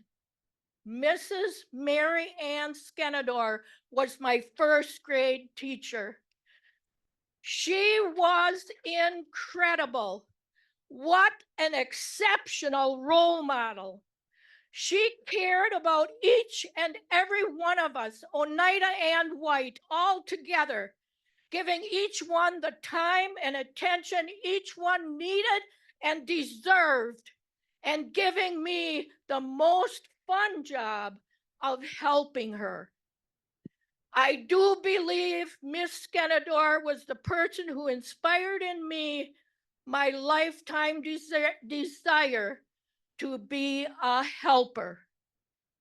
For that is who she told me I was. And she said it with full sincerity and appreciation. I am the Linda who sent the email message to all the board members and others to view the 60-minute true film and true story of how progressive Kaukauna High School was in their exchange of students with King High School in Milwaukee and the making of a play in white America. This was in 1967 in the midst of the civil rights movement. It's available on PBS. Look up PBS. It's called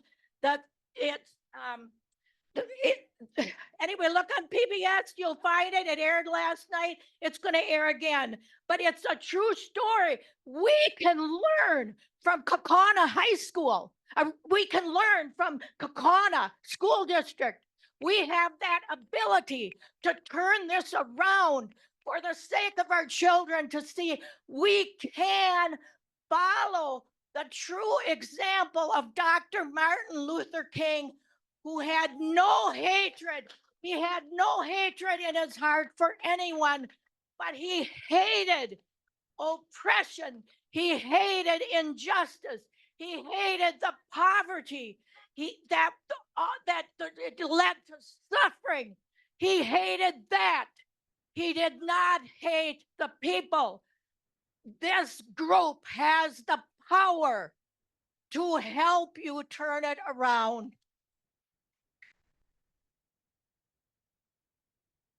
Thank you. Next is Kyle Cropsey. Kyle Cropsey.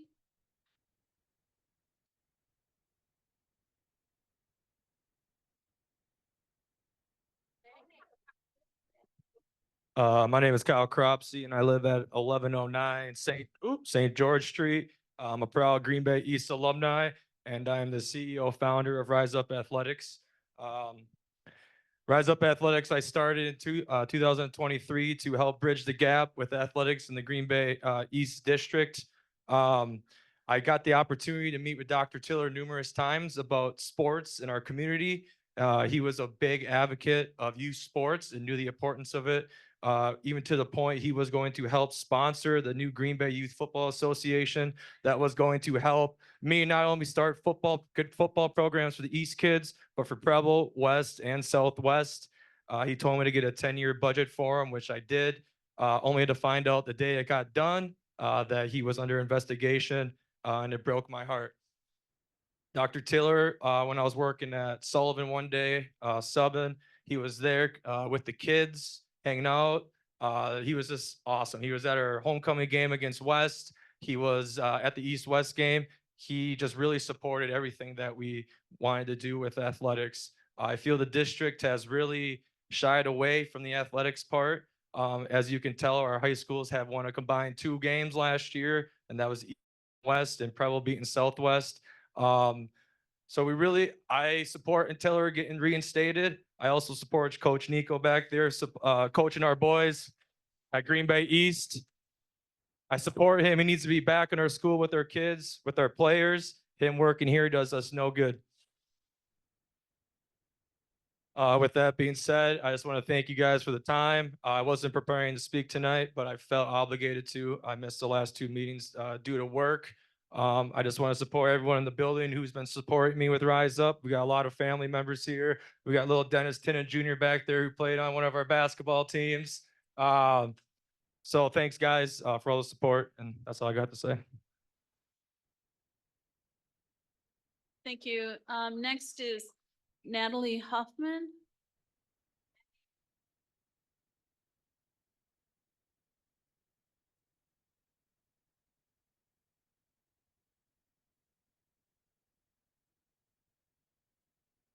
Hi, my name is Natalie Hoffman. I live at 559 Rothy Street, apartment 9 in Green Bay.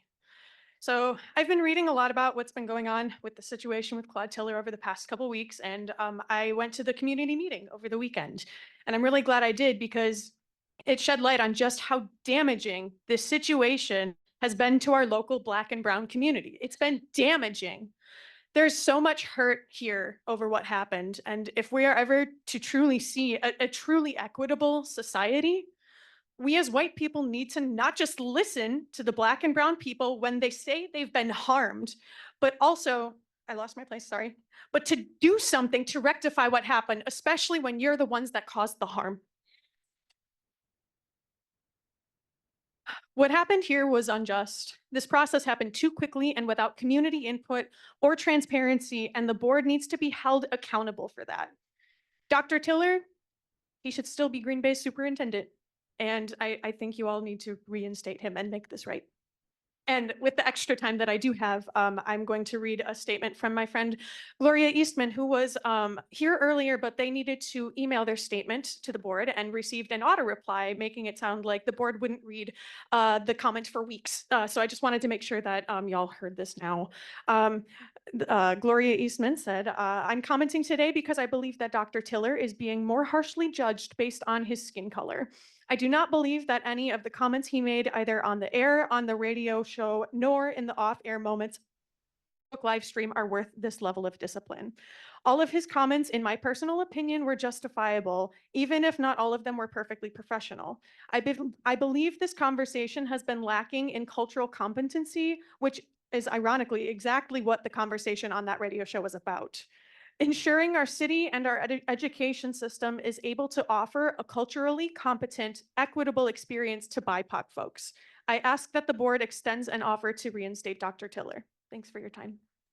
Yeah.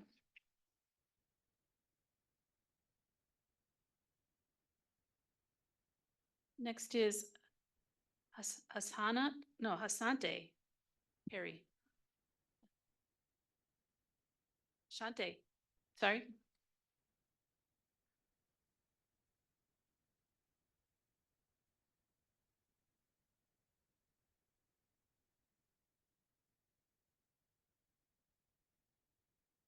Okay.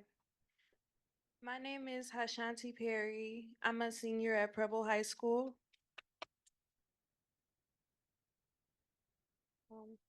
I've been living in Green Bay for 12 years since I was 5 years old, and I've never felt welcome, nor have I ever felt at home.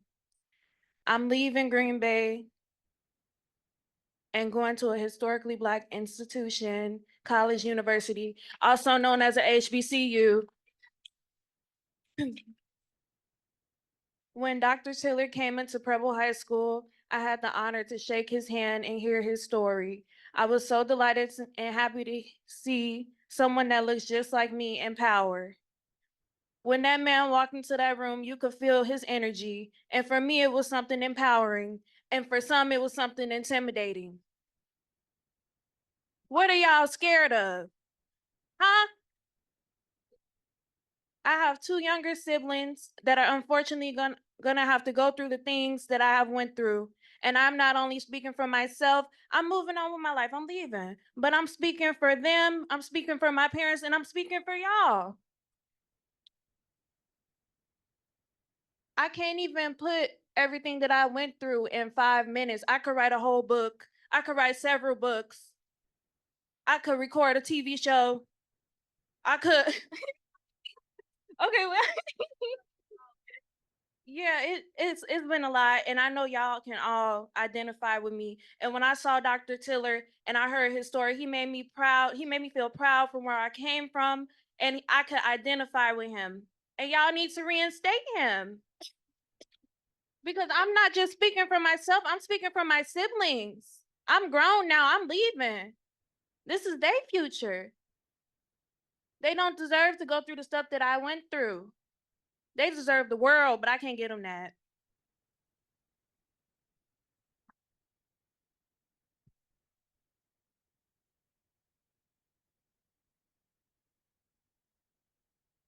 Thank you. Next is Rosita Jackson Inos.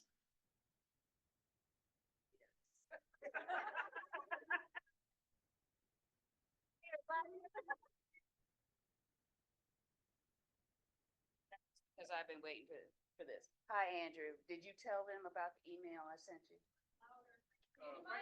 Oh, yeah. I thought my mouth was big enough. Andrew, did you tell them about the email I sent you? Oh, wait a minute. Let me do the one concession I will make to y'all's little control issues. My name is Rosita Larae Makawa Chipiwia Jackson Enos. My address is 1900 Morrow Street, Green Bay, Wisconsin, 54302. I am the 64-year-old grandmother and great-grandmother of children who are of mixed ethnicity, because y'all haven't figured out yet that everybody's just human. Okay. I have obviously Black, Turtle Clan Oneida, Anishinaabe, Scottish, Irish, Swiss, German, and Dutch. So I am quite qualified to tell y'all, y'all are lily white.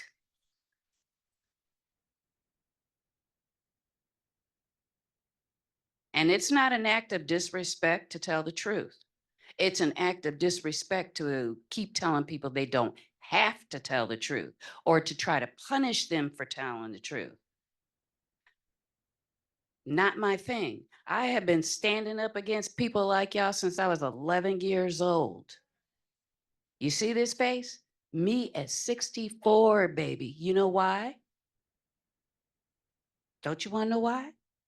I think they're afraid to know why. Because lies are for the weak-minded.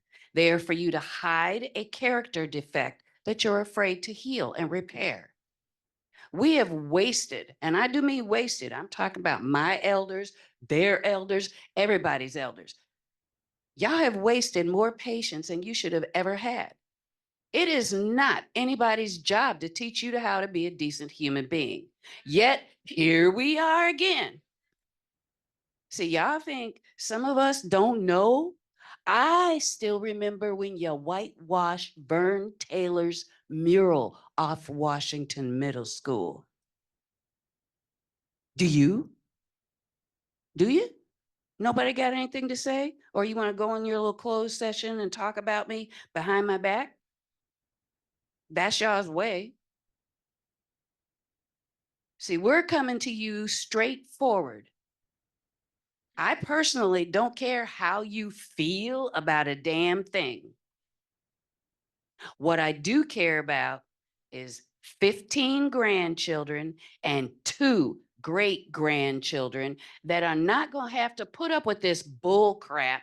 See, I'm polite, that y'all keep putting down. You know why? Because they get educated at home. They get prepared to deal with all the misdirection and lies and evasiveness, flat out snaky stuff. Snakes slither, honey. I got too much hawk and eagle in my blood. And let me tell you what that means. An eagle's favorite thing to do is to stand there and watch a snake slither up, because hawks and eagles have scales on their legs from the knees down. They bite just like y'all do. Little bites, trying to inject poison. And then they get fed up with it and bite the thing's head off and watch the body flop around. I'm not threatening you. I'm actually hoping that there is still enough genuine humanness in you to where your egos or your insecurities or your fears are not going to keep screwing up generations of other people's children. And I think that's what everybody in this room wants. I don't play favorites as far as skin color. Honey, my kids range from deep chocolate brown like this beautiful brother here to a one that's got your color hair and your color eyes. So we don't do that crap. And y'all shouldn't be doing it either. It's pathetic to have to explain to grown, excuse me, I'm getting ready to cuss y'all. Do I have permission? To grown adults stuff that you already know. And if you don't have the courage to do it yourselves, fine, admit it.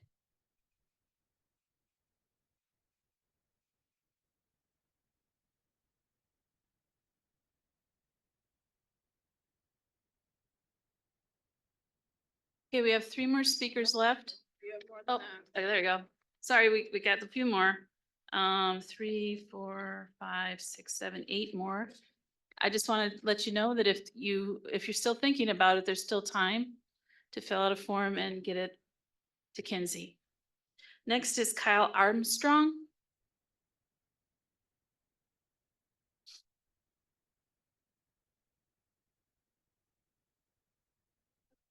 Kyle Armstrong.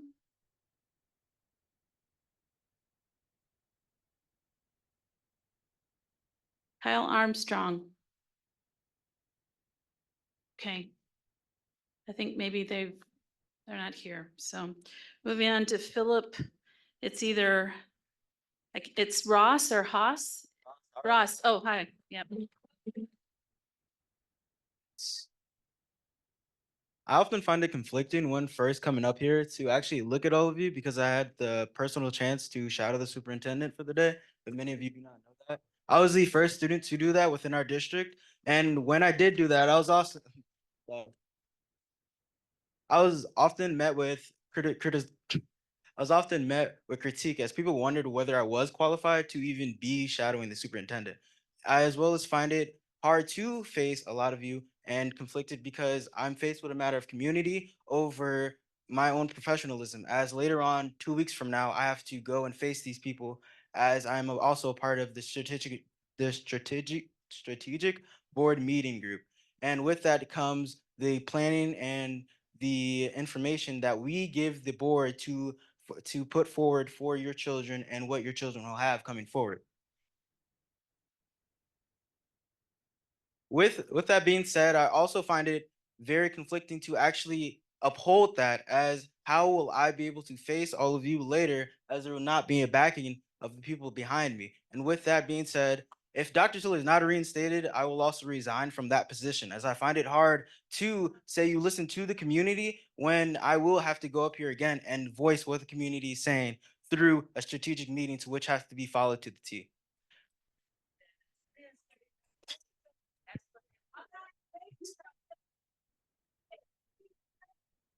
And so with that also being said, I believe a lot of people did not come to me to understand what it was like shadowing Dr. Tiller.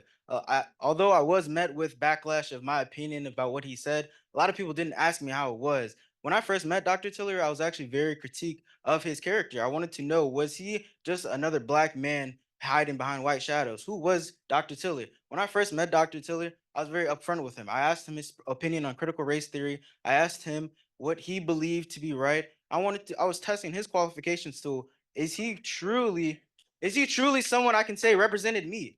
And with that being said, I was able to come to not only that concise decision, but as well as enforce what he stood for.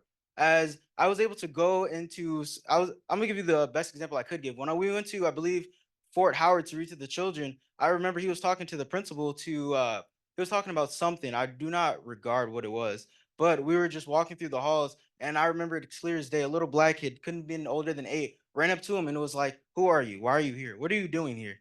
And he stopped his entire conversation, and he was like, "I'm the superintendent, and my job is to make sure that everyone in this district loves education, and one day you can be in my shoes." And I was very inspired by that, not only because he was able to inspire that child, but he stopped his conversation. He stopped his professionalism to pass on his word to someone who was younger than him. And that showed not only his character, who he was as a person.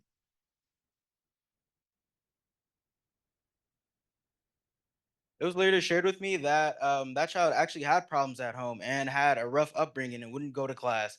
And I think that's astonishing how Dr. Tiller can impact someone who didn't know anything or came at him in a manner that most people wouldn't just because of his title. It shows how a title can hold one standard, but we are all human at the end of the day. And I believe when looking at that, you guys did go and when looking at that, you guys looked at a personal conversation to which I believe in every single one of our personal conversations we've ever had, we have not said the most politically correct things. And I think when looking at that, how can you state something to which it was meant to be private and resume it to be public? Although it did become public, its original positioning was private. And I believe if you were to share a message between your significant other, I promise you it's probably talking something about one person you work with. I promise it. And so with that,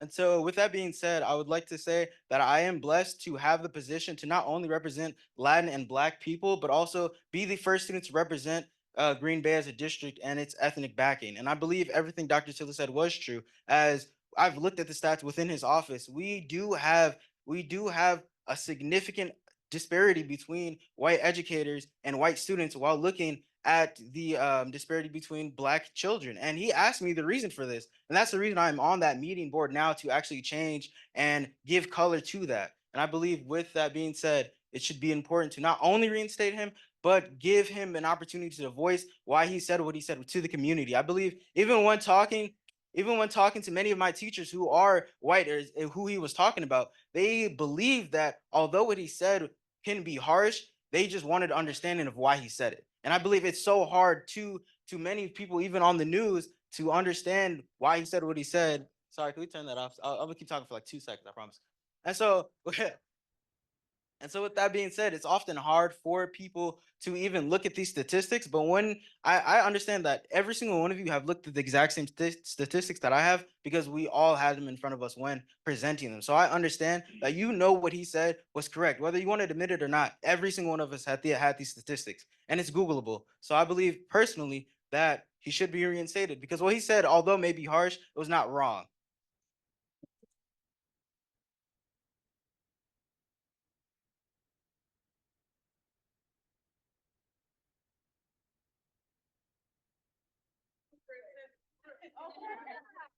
Thank you. Next is Grazia Villarroel.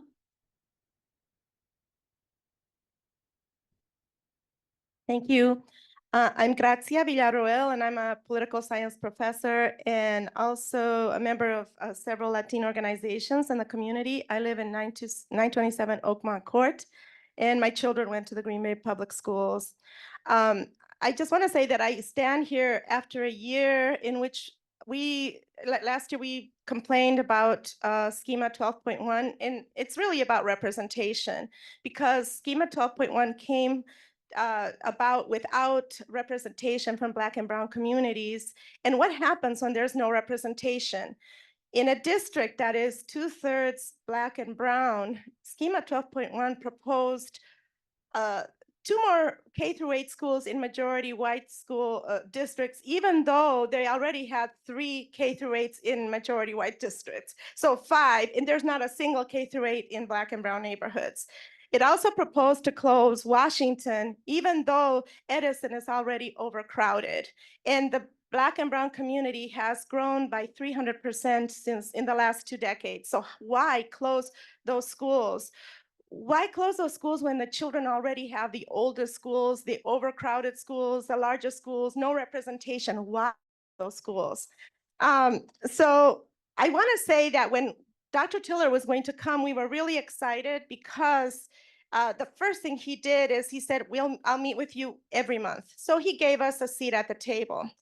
Dr. Tiller's short but very influential time in Green Bay has very positively affected our community. He spearheaded unprecedented representation and visibility for marginalized groups long excluded from district leadership. Families of color and white allies finally witnessed one of their own leading a district where over 61% of students identify as Black or Brown. He brought long silenced voices directly into decision-making circles and conversations. Even more significantly, Dr. Tiller moved rapidly to address systemic inequities that no prior superintendent had confronted so explicitly. His leadership style involved developing high community partnerships in an effort to surpass ongoing disparities in the district. This hands-on collaborative approach brought hope to our communities accustomed to empty rhetoric about racial justice, bilingual programs, diversity, et cetera, et cetera. The Atlanta interview contained what some have considered very controversial quotes, but that were in no way designed for public consumption. However, the full-length video revealed far greater nuance and context of 2 professionals of color engaged in a frank and passionate truth-telling about ongoing struggles that people have experienced throughout centuries. The conversation was designed to elevate these experiences during Black History Month. So what do they say?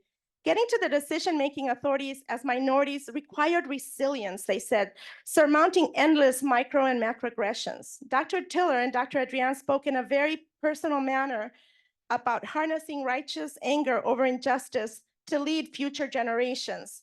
By upholding standards and dismantling barriers for marginalized children, their own hardship could lay foundation, easing the success of those who would follow them. Dr. Tiller said that his pathway had already made life easier for his daughter. Throughout the conversation, Dr. Tiller emphasized his work in Green Bay as a calling to become a voice for the voiceless. His statements are echoed in DPI statistics about Wisconsin's worst in the nation achievement disparities. The acknowledgement by DPI underscores why aggressively targeting systemic inequities is essential in our district. Those who had the opportunity to have conversations with Dr. Tiller during his time in Green Bay know that he was adopting a multi-pronged approach where he was talking about mentorship, curriculum, testing, discipline, staff makeup, and more, understanding that no single solution exists in isolation. Still, the interview left no doubt that Dr. Tiller's remain advocating for the children in this district. When discussing district needs, Dr. Tiller praised the excellence of his cabinet. He said they were excellent, but that was not reported. He said he found enthusiastic buy-in from his deputy superintendent and associate superintendent and instructed them to show principals, teachers, and students that they truly care for them by being present. He himself visited 3 schools each day so that he also would be present for his students.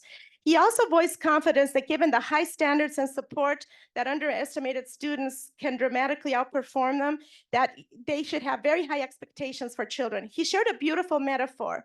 A broken crayon can still color. He captured his belief that it is our failure of imagination that limits student potential, not their lack of ability. A broken crayon can still color. Undeterred, Dr. Tiller knows progress demands expanding what we envisioned possible. So I just want to say to finish this that I will end the way this was ended a few weeks ago. Our students and staff in our communities deserve to be respected, trusted, and treated with positive regard by district leadership. How you, the board, ultimately handle this matter will be a test to your character and your moral courage, and it will be written in the history books.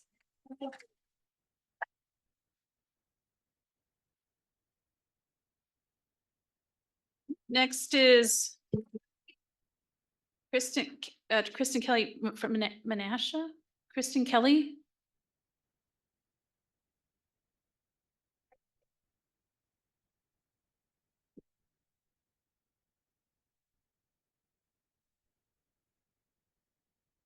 Okay, first, I want to introduce myself. I'm Kristen Kelly. I reside at 2050 East Plank Road in Menasha, and I am the co-founder and executive director of People of Progression, which is a Black-led organization serving Winnebago and Outagamie counties.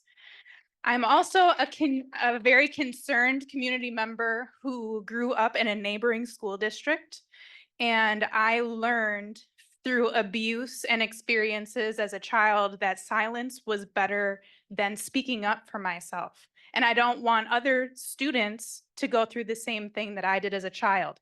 So I'm here to use my story to share what happens when there's a lack of competent leadership and cultural representation guiding and advocating for policies and strategies to address systemic inequities affecting students. I'm speaking from the perspective of my own, a multiracial, biracial, as well as transracial adopted family member out of a white family and a white community in a neighboring school district where no one else looked like me, all the way from K through 12.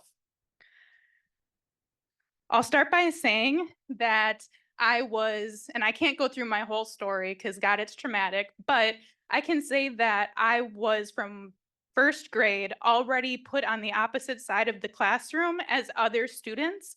I was targeted as the person who I was always the one who was doing wrong in the class, although I was being called racial slurs. I don't know how at first grade white students know how to treat people that look like us in that way, but I was already being treated by the teacher of the classroom to be targeted and put on the other side of the classroom because I was the one who was creating a problem when I would lash out and try to speak up for myself. And because I come from a white family who I know is well-intentioned, but because they didn't understand my experiences, they also didn't know how to advocate for me. I will say that when I was in the third grade, I had one Black teacher. And at that time, Mr. Montez, he helped me exceed expectations. He taught me that I was loved and beloved in the community, as well as enhancing my musical performance, solo ensemble, and I went to competitions already in the third grade. After that, right away, the next year, I was already being targeted again by teachers. He left the school district. I would love to know why. It might be like something here today, we never heard of him again. So to keep going with my story, by the time that I went to high school, I already knew what silence was for me. I never advocated for myself. I didn't know that racism even was something that I was experiencing because nobody told me about it. If there was representation when I was going through my entire school career, or somebody there to advocate for people who look like me and have adopted families, don't have representation from Black fathers in our households, somebody like Dr. Tiller would have been looking out for us and advocating for policies that would enhance the lives of our students. Instead, we watch students like me have assault in classrooms as well as hallways. Teachers don't stand up for us. They see it and look away because they're afraid of speaking about it, because they're afraid of being reprimanded, having to resign themselves, whether Black, white, or whoever they are. But I am speaking from a perspective of somebody that's not silenced any longer. And I'm also sick and tired of grassroots organizations having to put the pieces of our mental health of our communities back together and having to do it out of the traumatic experiences and pain that we experienced. We're supposed to be able to look to you for support. Who was there? What school board was there for someone like me? And are you going to be there for someone who looks like me today in the school district that you are here to protect and serve with policies that protect our students? Each one of you should be finding the allies on your board after this meeting and say, I think that we need to reinstate Dr. Tiller. And what other ones on this board also want to reinstate Dr. Tiller? And y'all need to start conglomerating together and finding your allies and get Dr. Tiller back in here to change the most racially disparity state in this nation, as the nation's top ranked for worst state for Black people to exist in. Thank you. Thank you.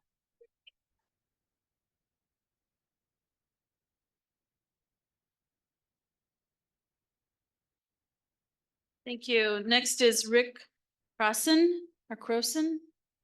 Crossan. Okay. Thank you, ma'am. It's all been said. They want him back. And I had a whole lot to say, but what I'm going to say is, what if he comes back? What are you going to do? What's he going to do? Does he want to come back? Has anybody asked him? Has he packed up? He wants to come back. All right. So if he comes back, then what? I'm about talking about future. You guys have already made Black history this month by the first black man who was appointed superintendent resigned. You're in the history books. So how's that feel? So my thing is, what if he comes back? What's the next step? I'm all about helping. My name is Rick Crossan, 2869 Sussex Road, Green Bay, Wisconsin. I've been here for how old is my daughter? She's 21. I've been here for 22 years. My daughter's a Green Bay girl. She's a Black girl who was born in Green Bay. Her Black experience is totally different than other people who happen to be Black. It's a conversation she and I had when she went to school. She goes to UW Stevens Point, of which I'm a member of their Business Advisory Council. I have also been chief operating officer of a large trucking company. And also what brought me here was a large organization here, Schneider National. So I've been here a while. I'm more angry at myself than about the situation, because I have reached out to people in senior executive positions, the current chancellor of University of Wisconsin, Stevens Point, another gentleman who was here at UWGB, who's now since gone on to be the chancellor of UW Whitewater. I know those guys, Black gentlemen, both of them. I reached out, I offered my help, my services to them to help them navigate the realities of this place. I love Green Bay, Wisconsin. Personally, I tell everybody, the rest of America would love to be like Green Bay, Wisconsin, if it could. And for those people, and by the way, I came here from Atlanta, Georgia, where that radio podcast was held. Part of the reason I'm up here is because I didn't like things that were going on in Atlanta, Georgia. It has this external perception, but some internal realities that are not that flattering. So coming up here was great. I love it here, but it's got its problems. I'm still, when they see me, they lock their car doors. They are holding their bags. When I get on the elevator, like I don't have the time and the energy to rob you between the 1st and the 5th floor. So, but what I'm telling you is there are issues, and if we come at it from the notion of diversity is not just some of us. Diversity is the sum of all of us. And I wrote that as part of the diversity statement for the University of Wisconsin, Stevens Point, because they're having the same kinds of conversation. And the internal challenge to you is, what are you doing to make this school, this school district, this city, the primary choice for every high quality Black educator in this country. Because guess what? All of those high quality Black educators, they got options. They can be anywhere they want. Why would they come to Green Bay, Wisconsin is your question. So that's it's an internally focused question and challenge that will come up with a whole list of things that you got to do to make this place attractive to those types of quality educators. I'm angry at myself because I didn't reach out to Dr. Tiller. I just started getting into this. That's why I'm shabbily dressed, because I said, I got to go down here and talk to these people and offer myself to him if he comes back. I can help him navigate the realities of Green Bay, Wisconsin in a very objective manner. There's some great things, there's some middle of the road things, there's some not so great things. There's some passive things. There's this misconception about race and caste systems that it doesn't matter, and economic divide, because trust me, not all Black people are unified. We can sometimes be our own worst enemies. And so you got to know, if he comes back, how do we navigate those things?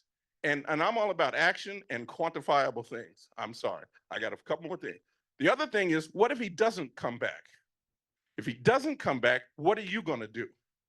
All right, is this gonna be the last Black man we ever see here?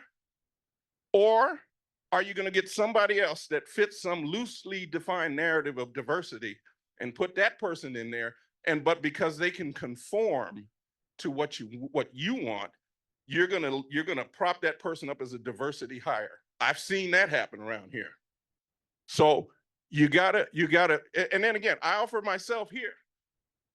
Let some of us help you with the hiring process. If you have to go find someone else, I offer myself to do that. And I'm sure there's some other folks that would like that too. That's what I'm saying.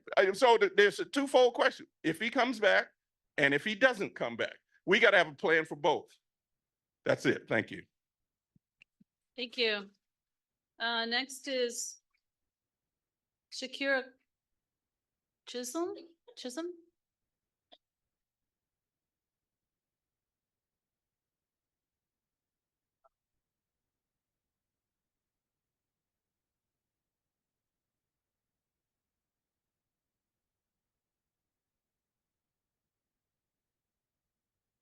I thought that I wanted to be the last one, but I almost got sleepy. Are you still recording? My name is Shakira Chisholm. I live at 2922 Packerland Drive, Green Bay, Wisconsin, 54313. For those of you who don't know, that's the Pier District. Are we still recording? Okay. Okay, I'm hoping and praying that the Pier School Board is watching this meeting. The only thing that I am sorry about is that all the surrounding school districts are not here today. This is not only in Green Bay that this is happening, it's the surrounding areas also. The community said enough for me. So the Pier School District Board meeting, we will be there. It is time for a change. That's all I gotta say. Thank you. Next is Ella Harrell.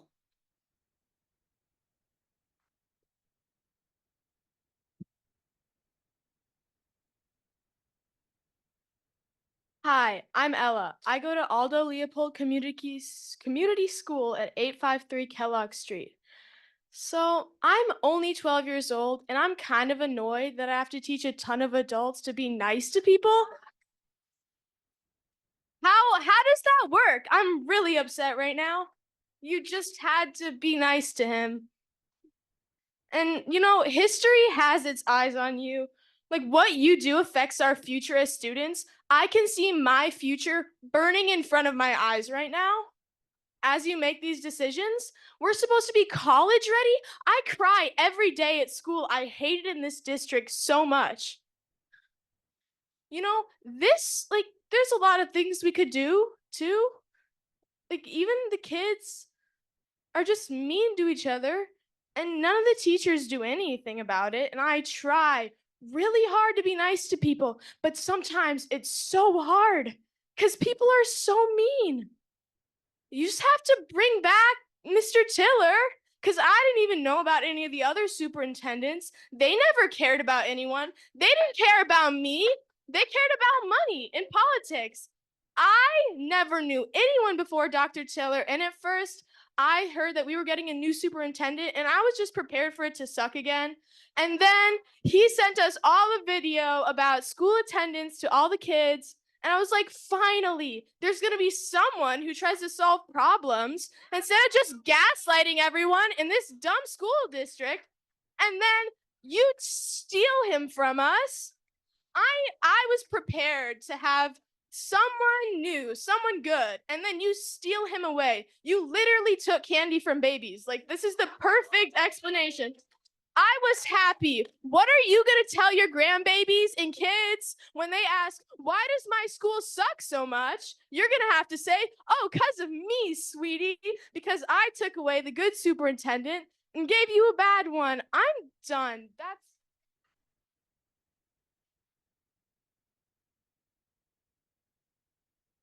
Thank you. The next person is Paul Bosher.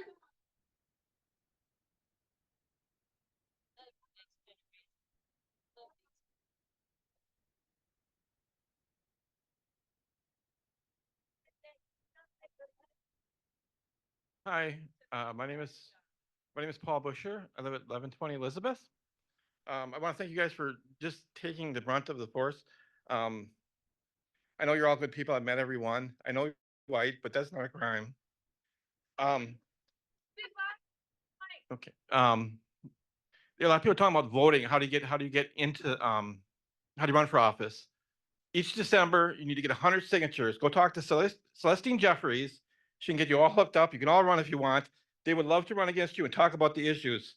They're here because they're the best candidates available. You guys didn't run. So run. Thank you.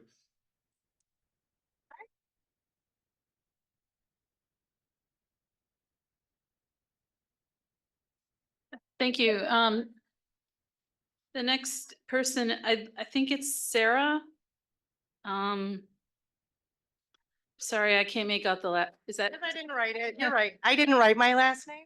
And I'm just gonna go by Sarah. No last name, no address. I don't feel comfortable sharing that because I'm actually a district employee as well as a parent with this district. And each time that I need to advocate for my children of color in my classroom, from my own children of color, people of color in this district who I see are discriminated against, I am generally met with retaliation and resistance as opposed to being heard. And I'm gonna tell, I've worked with this district for 7 years. 7 years in this district. I've been a parent for over 20 years in this district, okay? My first son, he looks like me. He looks like you. I can tell you, I got him through all 12 years with no issues like I have with the children that I am trying to get through your district currently. My children of color have faced so much discrimination that my oldest son did not experience because he looks like us. I'll claim it. But my other children also deserve an equal education. They also deserve people in their school that look like them. And what I have seen and experienced historically, when you get people of color in the district who are working well with these students, they are pushed out. Most recently, Nico. Most very recently, Mr. Nico. I have known this man over a decade. My children adore him, all the way down to my youngest, who is 7, who is basically the little sister of the football team. When I, a single mother, needed to work my part-time job during the summer, Nico said, I don't want you to have to miss out of work. she can come. I will take care of your boys. I will, because we are a family and that's what we do.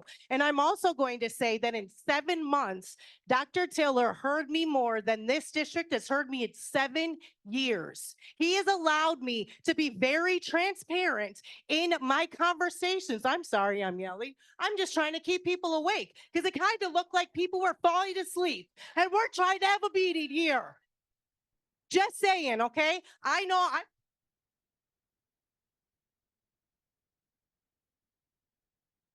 I'm fine with that. But here's my issue.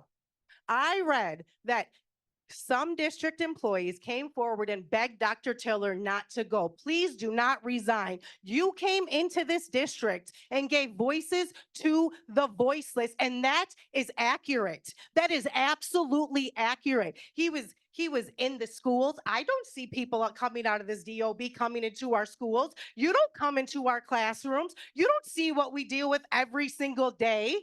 You don't go see what these kids deal with in their schools. And he did. He did. And he didn't have to. He chose to. What did somebody say? He went into like 2 schools a day. Can you guys? Can other people in this DOB come out? Like, why is he the only one making a conscious decision to actually get in the schools and see where the help is needed? Why is he literally the only one and now he's gone? And nobody sees a problem with that, but the people standing behind me? And what, like this petition came out like a couple of days ago, there's over 1,000 like signatures. Does that not resonate with you? So my concern is I have one going to be a senior next year. I have one going into a junior, but I got one going into 3rd grade next year. What am I supposed to do with her? She is 2 full grade levels behind in her reading. Do you know what I did as a mom? I went to the school and I said, I think she needs to be evaluated. Do you understand what they told me? Just wait. Don't get her extra help. Just let her fall further behind. You know what they tell me when my boys get in trouble at school? Oh, let's go get the school resource officer. Let's just criminalize your children. Let's just go ahead and refer them to the court because that's just great, right? Because these children can't make mistakes. They're not learning, right? But the teachers can talk any type of way because I've seen it. The admin staff, they can sit in their little offices and they can come out and they could talk to parents and teachers any type of way, students any type of way, but that's okay, right? But you expect these children to come just be little cookie cutter soldiers and just be like little perfect people, even though they are the children. We are the teachers. We are supposed to be teaching them and growing them up. We're not. We're legitimately failing children. I see this with my own children. I see this with the children in my classroom. I see this from Head Start all the way up to high school. We are legitimately failing the children. And the one man that came in and said, let me come in and make some change. Where is he now? Over some misquotes? He didn't lie. What he said was not inaccurate. I can speak to the fact that there are teachers in this district, there are staff in this district who do not even try to connect with these students or their families. I've walked into meetings and people in the DOB, you look terrified. These are your families. These are the children and the families of the district that you choose to work for. So I said all that to say that I do not feel comfortable always speaking as a parent. Well, I do as a parent because I will always speak for my own children. But as a district employee, I do sometimes feel that I cannot speak as freely as I should be able to speak. And when Dr. Tiller was our superintendent, I felt like I could. Now I'm worried. Do you see I'm last? I was last for a reason because I really hesitated. But now I feel like I said enough. Reinstate Dr. Tiller. We need him in this district. Get Nico out of that office in this district. That is a waste of his talents, period. Thank you. Next is Riku Amaro.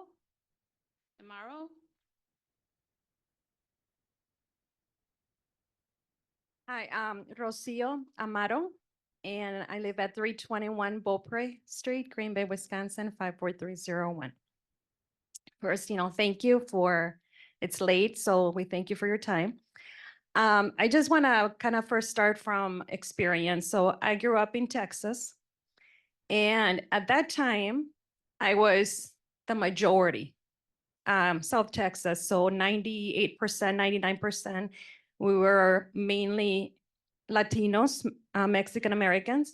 And at that time, I never really experienced prejudice or racism.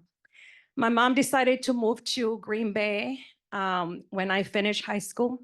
So I went to UWGB for my college. And that was kind of my first time that I was now the minority. And it was so weird because never before did I thought I had experienced racism. When I went living here, I remember my brothers and sisters telling me that they were experiencing racism. And I'm like, I thought maybe it was like my size. You're like, oh, maybe because I'm too short, that's what they're laughing at, right? But I never really thought about that. Back in Brownsville, Texas, where I grew, there was one girl, she was white. And I remember that she was being bullied. She was being, I feel bad for her. And never ever experienced that. Now living here, even my kids, I had 6 kids. Now 2 are grown up, but they came to Green Bay all their entire years. Now they graduated. But every time I say that they need to make sure that they come together with Caucasians. I don't like to use people of color because we all have colors. Each one of us have their own unique color. So I always say, meaning even at church, even wherever we go, my 2 oldest daughters do not like to be with Caucasians.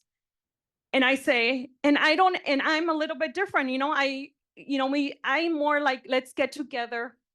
In the eyes of God, we're the same. I want to make sure that they feel that they are no different than anyone else. But then they have this mentality. But then I have never been in their shoes because I grew up where I was the majority. And they went to school here where they were the minority. They were treated different. So in that aspect, I never really realized until now. And now I just want to say this, that sometimes things happen for a reason. God allowed this to happen in order for your voices to be heard, to my voice to be heard, because if this would not have happened, we would not have been here today. They would not have heard maybe what we have all have experienced. So our voices would never, ever have been heard. So I just want to say that just God meant it to be.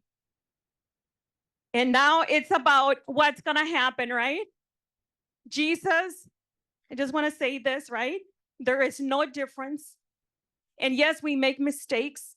When first I heard the video with Dorf, is it? I wanted to be more like, I'm about just being fair and being kind of like open.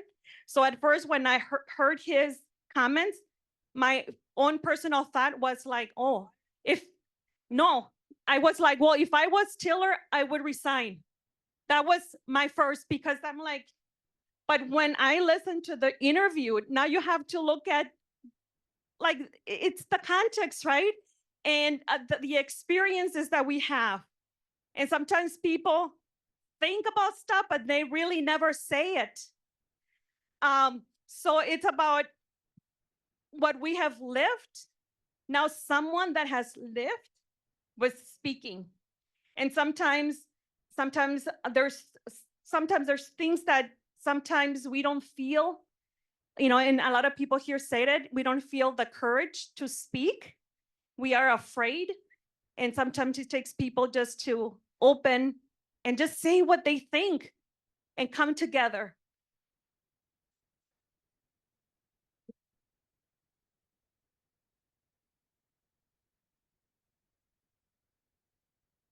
Okay, the final person tonight is, I think it's Kelly Delvo? Hi, I'm Kelly Delvo. I did not plan on speaking tonight. I live on Alloway Avenue. I was a teacher in this district for 18 years. When I started in 1994, yes, I'm old. Our district was majority white. And I'll tell you, I taught at that time what was called EBD, Emotional Behavioral Disabilities. That's what I taught the whole time. High school, middle school, elementary school, self-contained. In my years in the district, my classroom demographics were mostly Black and brown boys. My classroom of 13 students, and I have someone here who can attest to that. I had 2 white boys, a white girl, and the rest were Black and brown boys, which did not reflect in any way the percentages of our community, the demographics of it. That is because we, as a district, this piece has not changed. It is still all the white people in charge, and they don't have the ability or the willingness, quite honestly, because whoever said they were targeted for speaking up, yeah, bullseye right here, because I called people out. And I was actually told at one point that I was holding my students too accountable because we needed graduation rates, because EBD have the lowest graduation rates and we needed better rates. So I needed to just sit back and pass them through. Okay, yeah. And so once they got past me and didn't have me, that did happen in other classrooms. Absolutely. No, because it was easy. And this district has a history, I am sorry, it is true, of targeting good teachers or staff who speak out. I had it happen. And what I told by DOB, there's nothing we can do. We know he's targeting you. Why don't you just transfer schools? Bidding is coming up in April.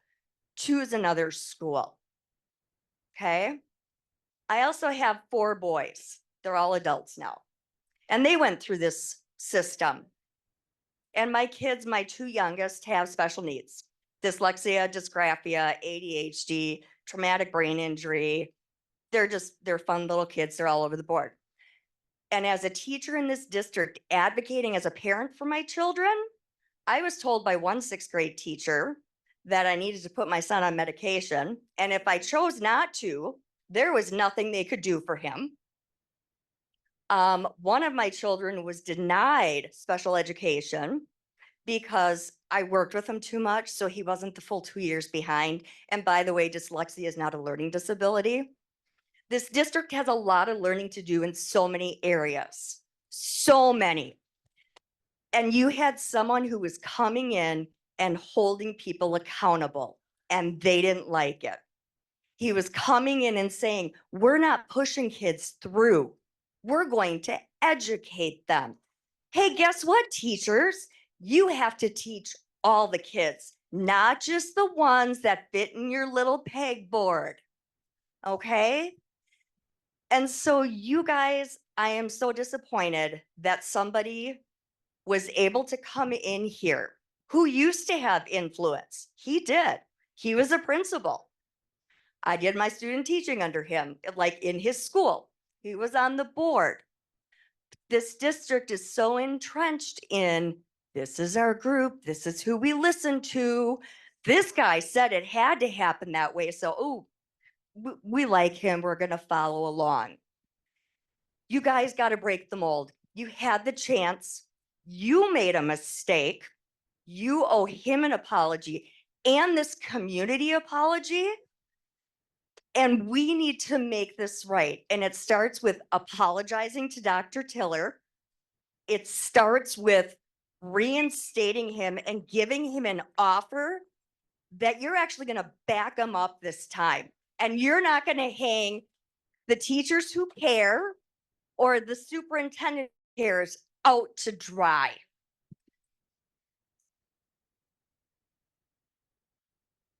Okay. Okay, that concludes our public forum for tonight. We're going to move on with the rest of our agenda.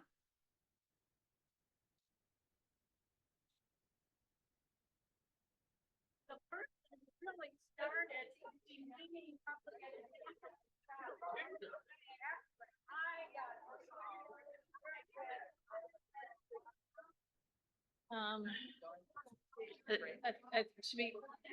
What's that? Okay. All right, we're going to do 5-minute break.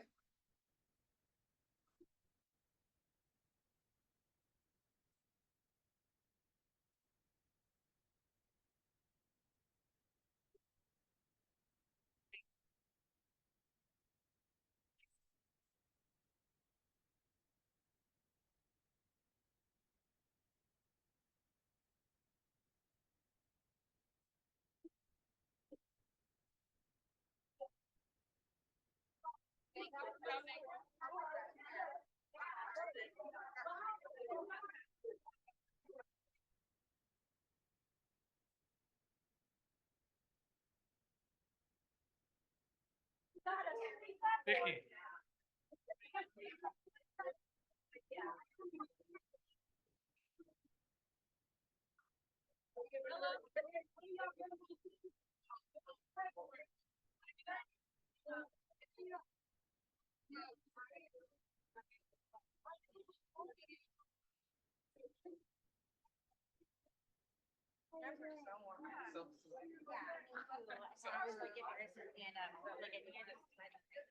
Literally started on my shirt because I was like, I know it's stuck in.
No, I was trying to stay low key as I could.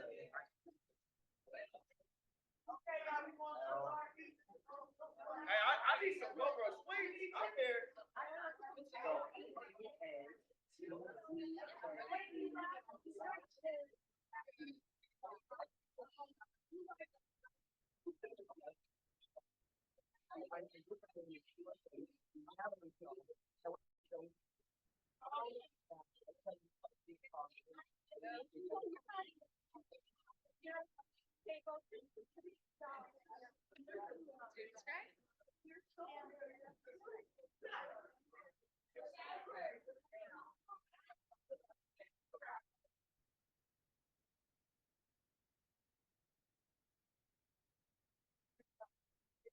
Oh, that's that cat. I know. Got it.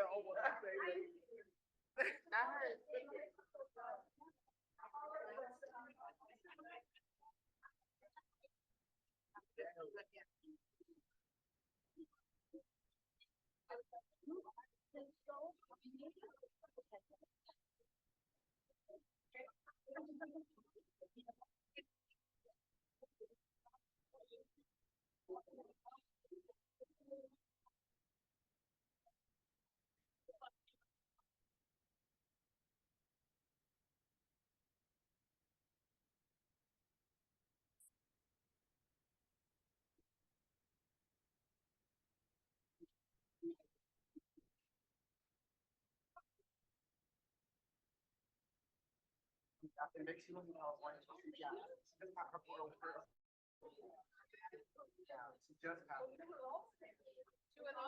of those are mine and Mandy's. Huh? Two of those are mine and Mandy's. Do you care which one? Wait, they're different. They're different. I don't think it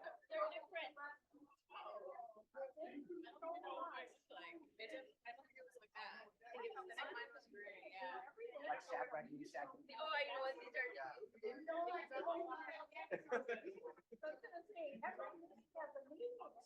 You're so right. You're from the.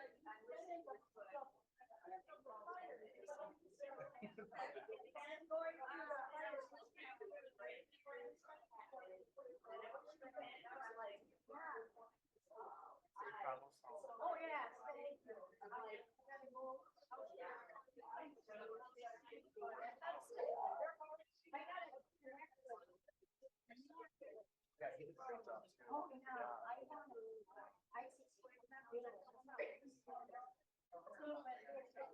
You're not from Walker? Oh, thank you, yeah. It was when Scott Walker became governor of Wisconsin, and that was when Scott Walker came in. And he took away, yeah, and then it took away their rights.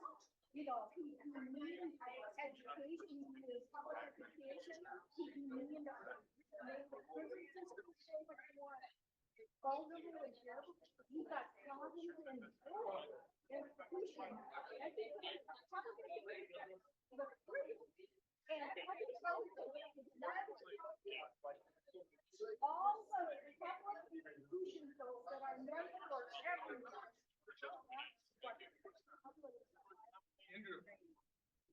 Healthcare, education, and we got a bill. Now we've got, you know,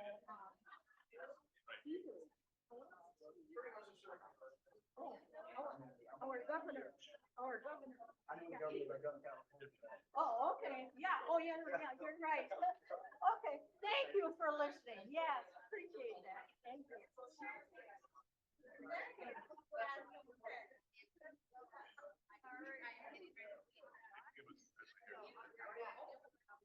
I'm gonna go. Bye-bye. Oh, okay.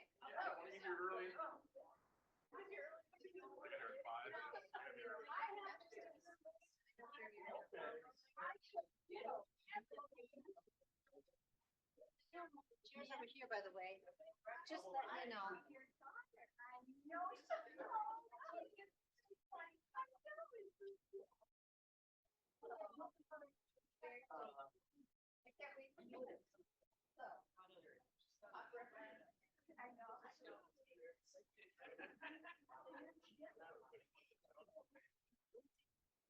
Oh, maybe you know that's effectively That house in the alley, they always have a fire pit. Huh? Which alley?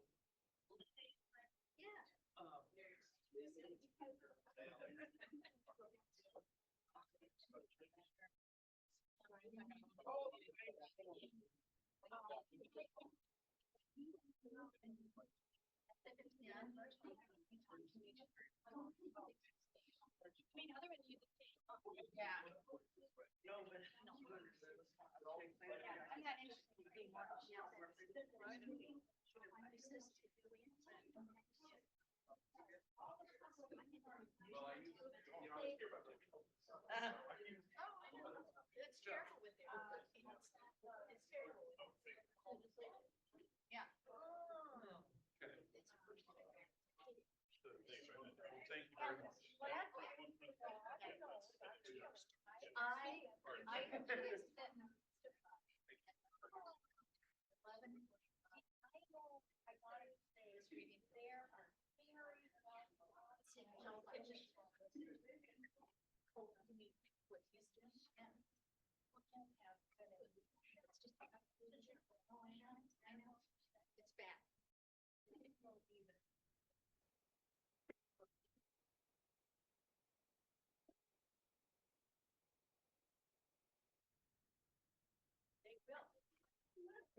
Thank you, Cindy.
All right, guys, let's get back at it.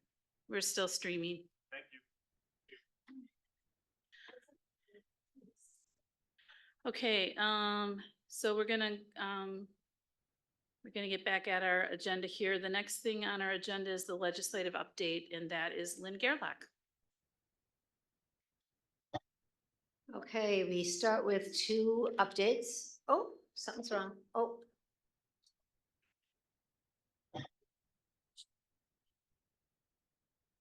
Oh, yes. Go ahead, Lynn. So we start with two updates of bills we were following. Assembly Bill 779 has been passed by the Committee on Workforce Development and Economic Opportunities, and that is about the Apprenticeship Completion Award in Architecture and Construction. And then we have Senate Bill 837 that has been passed by the Education Committee. That's the one about establishing the civics program. And it has gone to the Committee on Rules now. Interestingly, it is opposed by, or it was opposed by, 7 organizations that, if you take a look at them, are probably pretty important to public school districts like ours. I found this information, this statement from Wisconsin Public Radio about this bill. I included it in the report for you. I highlighted a few things. I would encourage you to read it. We have 2 new bills that are, I think, pretty important to us. The first one is 2 companion bills, Assembly Bill 1035 and Senate Bill 973. And this is really important for us to understand. This is, if these were passed, this would require a community approach to 4K, to 4-year-old kindergarten. And if you would give me leave to explain a little bit, I had no idea what this was about. And I had no idea what 4-year-old kindergarten was like in our district.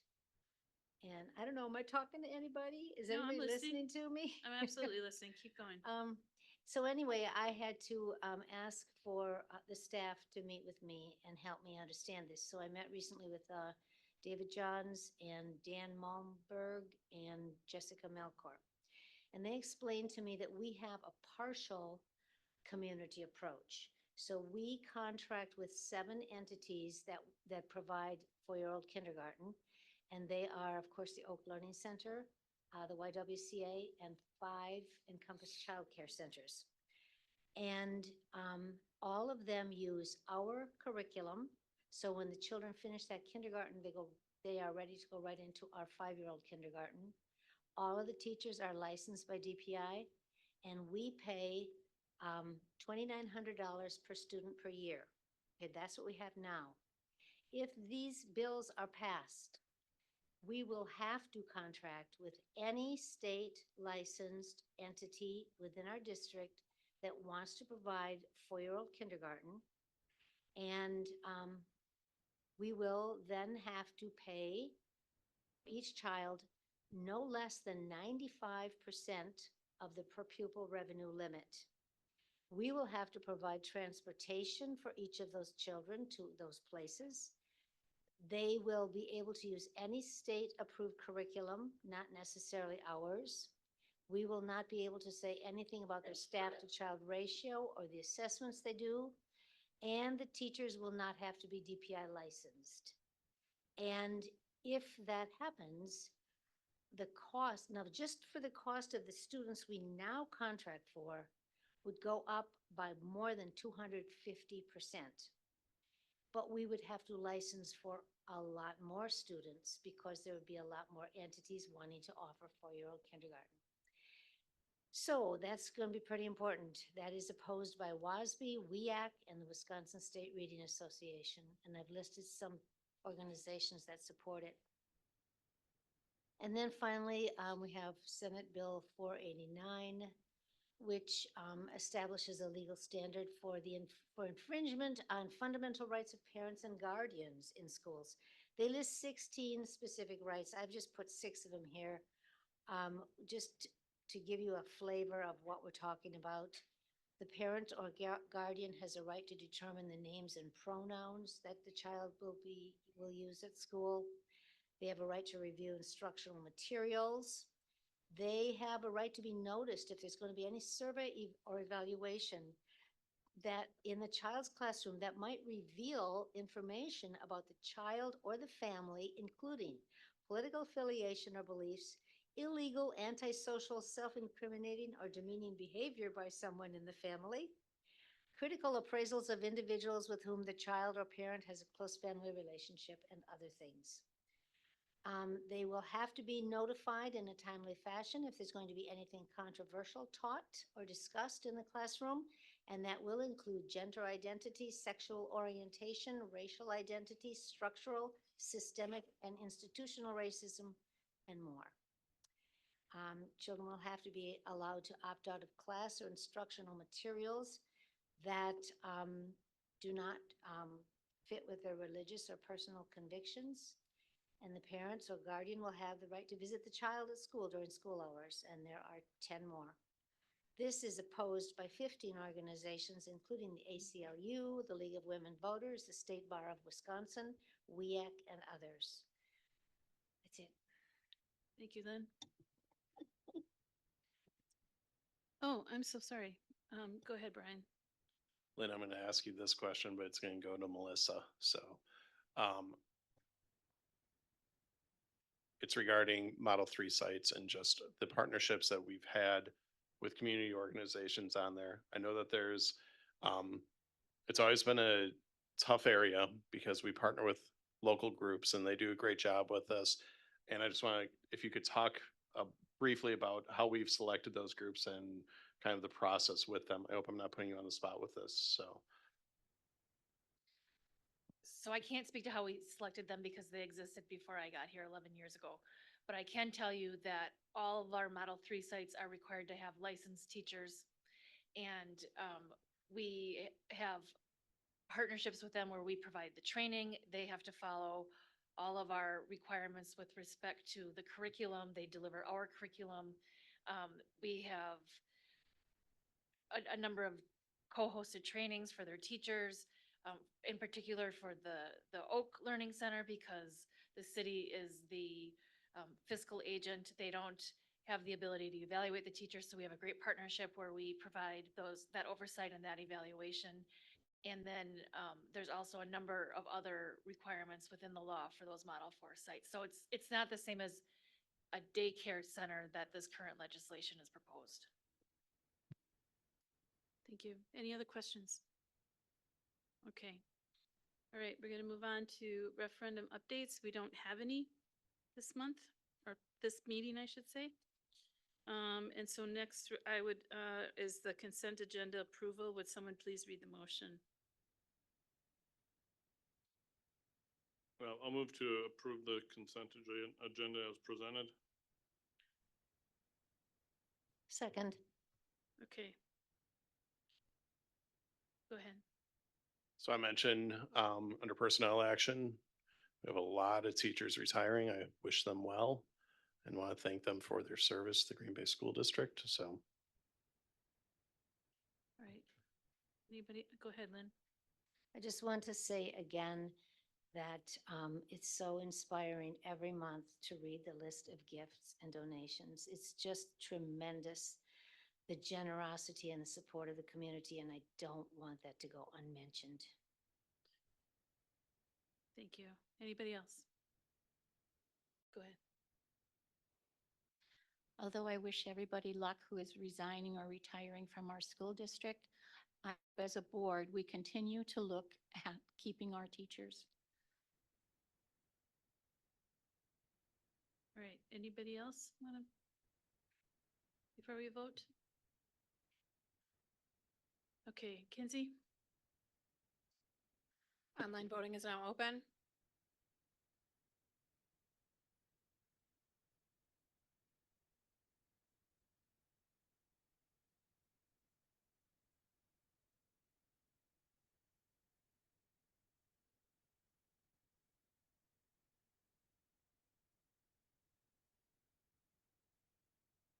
All votes have been entered and the motion is carried with all board members voting in favor.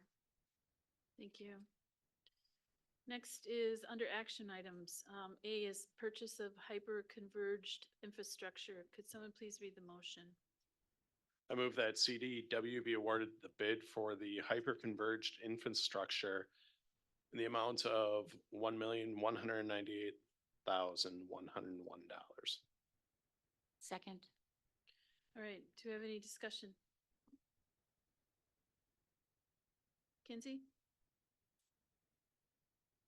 Online voting is now open.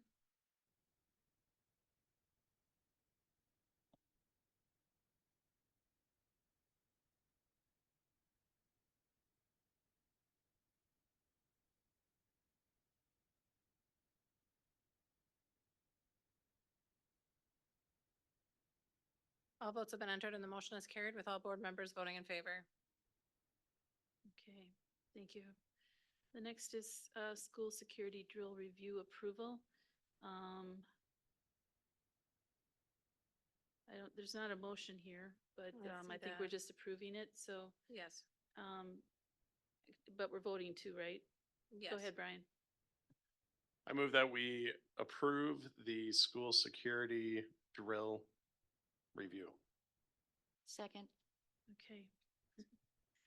Go ahead, Lynn. Questions on that motion?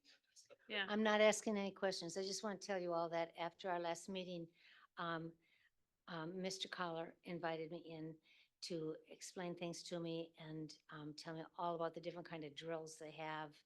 And it was very interesting, very helpful. Yeah, I like talking to Mr. Collar too, because it's a good reminder about all the things we do every day to keep children safe in our schools and our staff as well. So, and he's always really good at, I always feel better after I talk to him, so. Okay. Kinsey? We'll do a voice vote for this one. Okay. Mills, Aye. Welch, Aye. McCoy, Aye. Becker, Aye. Gerlach. Aye. Motion carries. Okay. Did it, go ahead, Lynn. Would you entertain a motion at this time to put C through Q together and consider them all as one? Yes. Is there a second? Second. Okay. Discussion or questions? All right. Kinsey, do you need anything from us on that? All right. These are all just a long list of job descriptions that have been updated. A couple new ones, but mostly just updated. Yes. Gerlach, Aye. Becker, Aye. McCoy, Aye. Welch, Aye. Mills. Aye. Motion carries. Okay. Thank you. You just, so next one is R. Yeah. All right. So would someone read the motion for R? By the way, we just saved about a half an hour and maybe more in voting. So, would someone read the motion, please? Thanks, Brian. I move that the updated job description for principal as presented be approved. Second. All right. Questions or discussion? Go ahead, Brian. Vicky, would you be willing to briefly just remind us how this kind of updates it with us? Actually, I would love to ask David Johnson. Like I said, David, would you like to?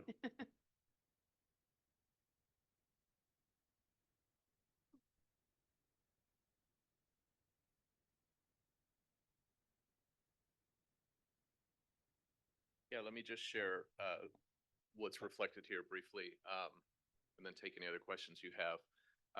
This position description was updated really with two things in mind.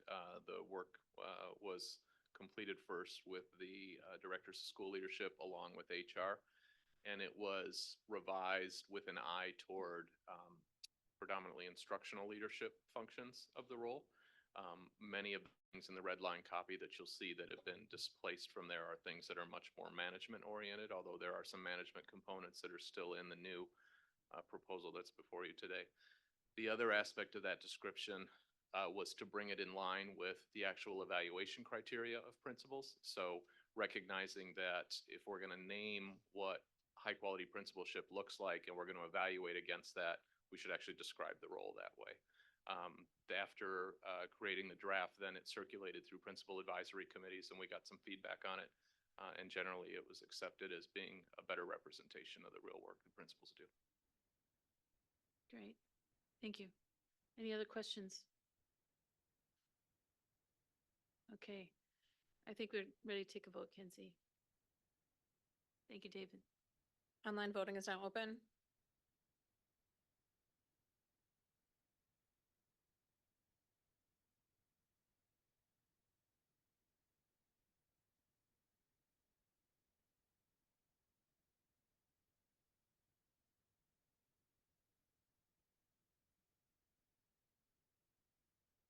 All votes have been entered and the motion is carried with all board members voting in favor. Okay. Next is R, oh, nope, we just did that. S. Go ahead. Would you entertain a motion to consider S and T together? I would. Second. Okay. Any discussion, questions?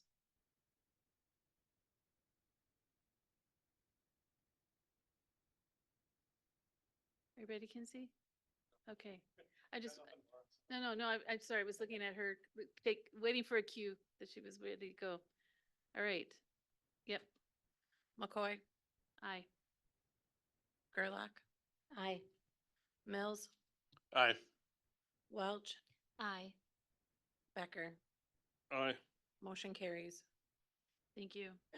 Next, we're on to U, Head Start Grant Extension Request. Would someone read the motion, please?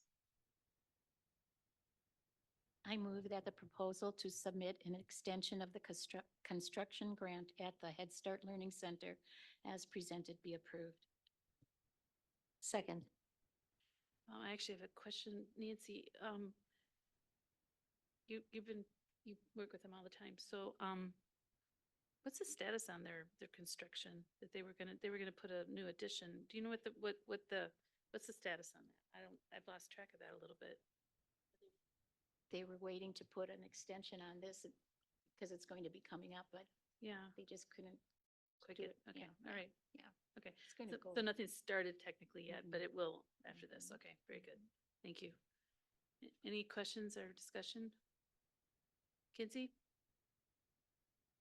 Online voting is now open.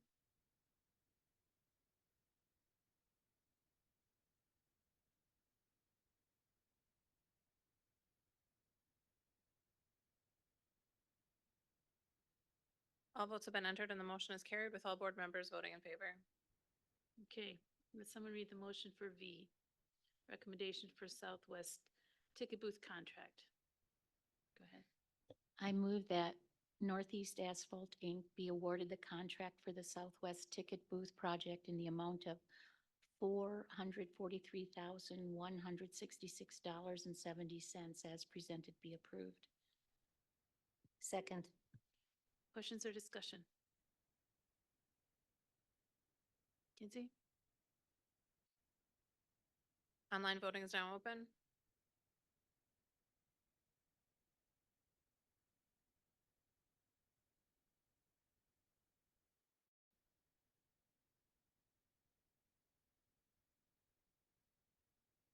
All votes have been entered and the motion is carried with all board members voting in favor.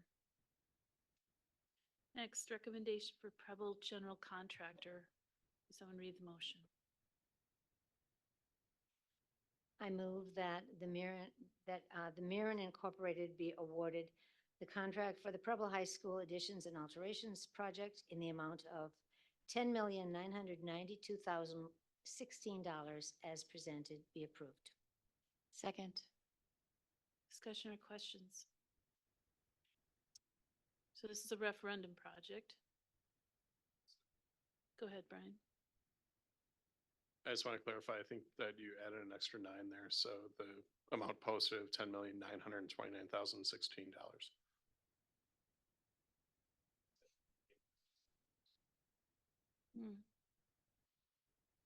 Okay. All right, discussion or questions?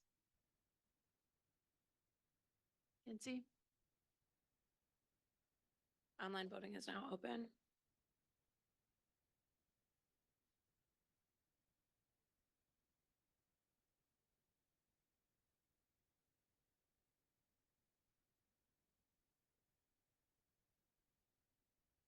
All entered and the motion is carried with all board members voting in favor.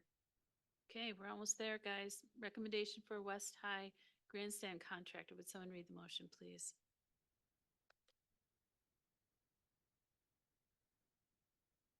I move that JW Industries LLC be awarded the contract for the West High School Grandstand and Press Backs project in the amounts of $1,182,080 as presented and be approved.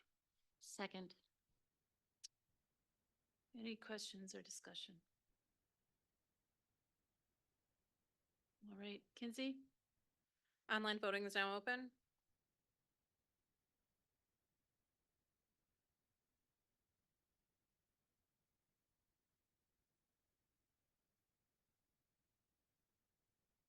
All votes have been entered and the motion is carried with all board members voting in favor. Okay, the final one is Y, sale of Southwest frontage property for purposes of Packerland reconstruction. Would someone read the motion, please? I move that the sale of the identified parcel at Southwest High School to the city of Green Bay for purposes of the construction as presented be approved. Second. Questions or discussion? Go ahead. Yeah. Have they decided about the sidewalk? Are they going to be able to get that in?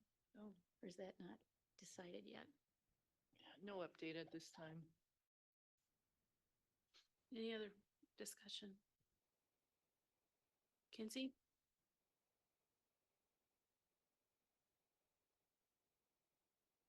Online voting is now open.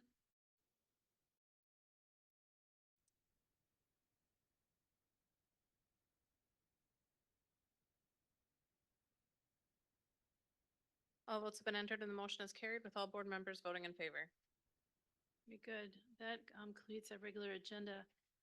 We're going to convene back into closed session to finish our discussion. Would, oh, go ahead, Andrew. Do you have something for agenda setting, Nancy? Thank you, Andrew. I would like for the board in closed session to discuss the Burns and Van Fleet report requested by the DO staff. We request that the author lead us through the report and the process he used in its preparation. I don't need it to be done at the next one, but I would like it to be seriously looked at as soon as possible. Second. I don't know if that's a closed session issue. I think it's probably, there's probably elements of, I think it's a open, it's probably has some elements of open session, some of closed session, because there's pieces of that report that you can't really talk about that don't essentially name an individual. But there are also more thematic themes of the report, so I think I think there needs to be, it needs to be an agenda item, probably an open and a closed agenda item, I think.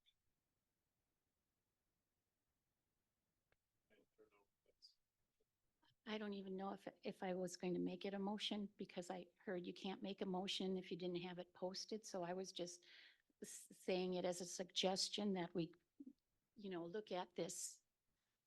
I don't think. You can make a motion to put something on a future agenda. Or if we know it's going to be on a future agenda, there perhaps isn't a need for it. But is it gonna be on soon? Honestly, I don't know exactly how to handle this. So if, Melissa, can you give us a little guidance on open session, closed session? So this came up under the GBAPS board meeting schedule, is that correct? So we're not, this is just discussion and information, so we're not posted for action under that agenda item. We can put a motion at the next board meeting that it be on that agenda. The issue with the Burns Van Fleet report is that it has already been subject to an open records request, and it's already been widely disseminated in the public. So the purpose of going into closed session really no longer exists because it's already been made public. And I think that it would be very difficult to argue that a discussion about a report that's already widely known to the public should properly be held in closed session. I've had a few discussions with other attorneys on this just to check my own self and my own understanding, and I've had agreement with that as well. So this would be open session.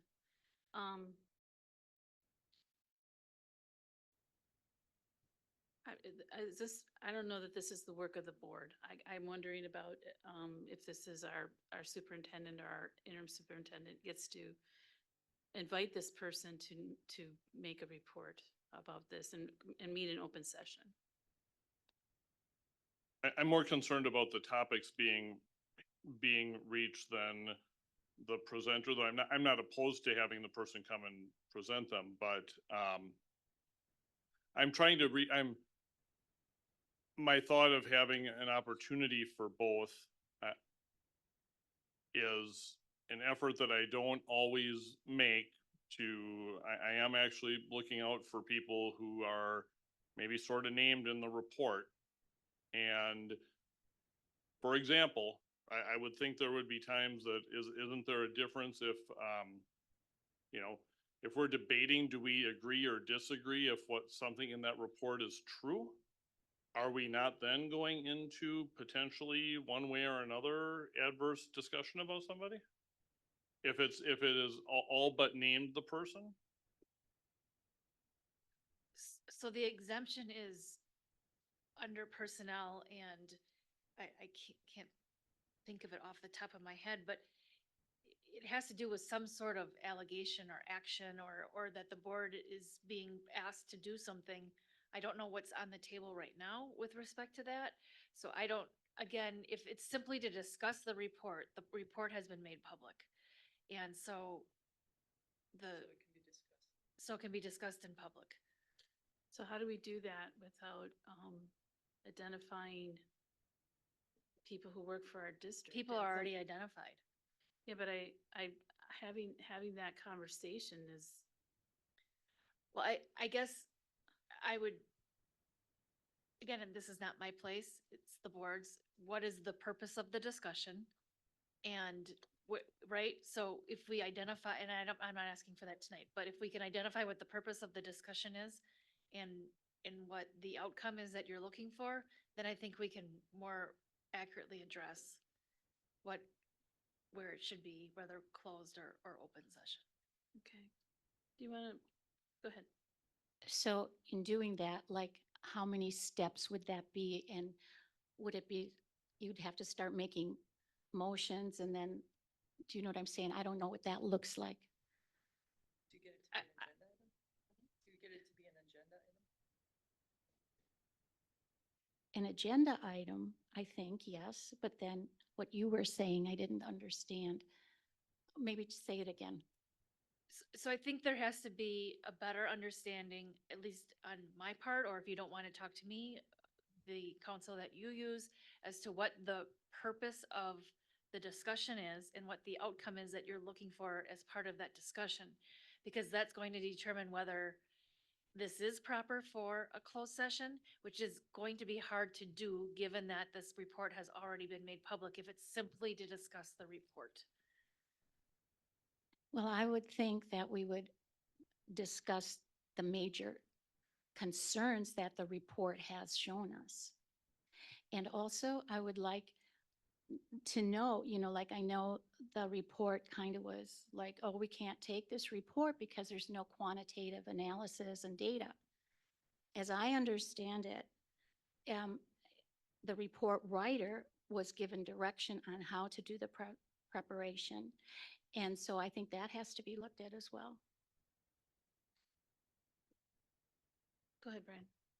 I think we're going, I fully support the action of it, but I think that we are going farther away from the original motion, and which I don't even know if we need. I think we're straying with it. Okay. Oh, Go ahead, Lynn. I would like to have a discussion and have the author here for the purpose of seeing what insight we can gain as we move forward with leadership in our district. Because as I've said to so many of you so many times, it doesn't make sense to choose a leader until you know where you want and need to go. And that would help.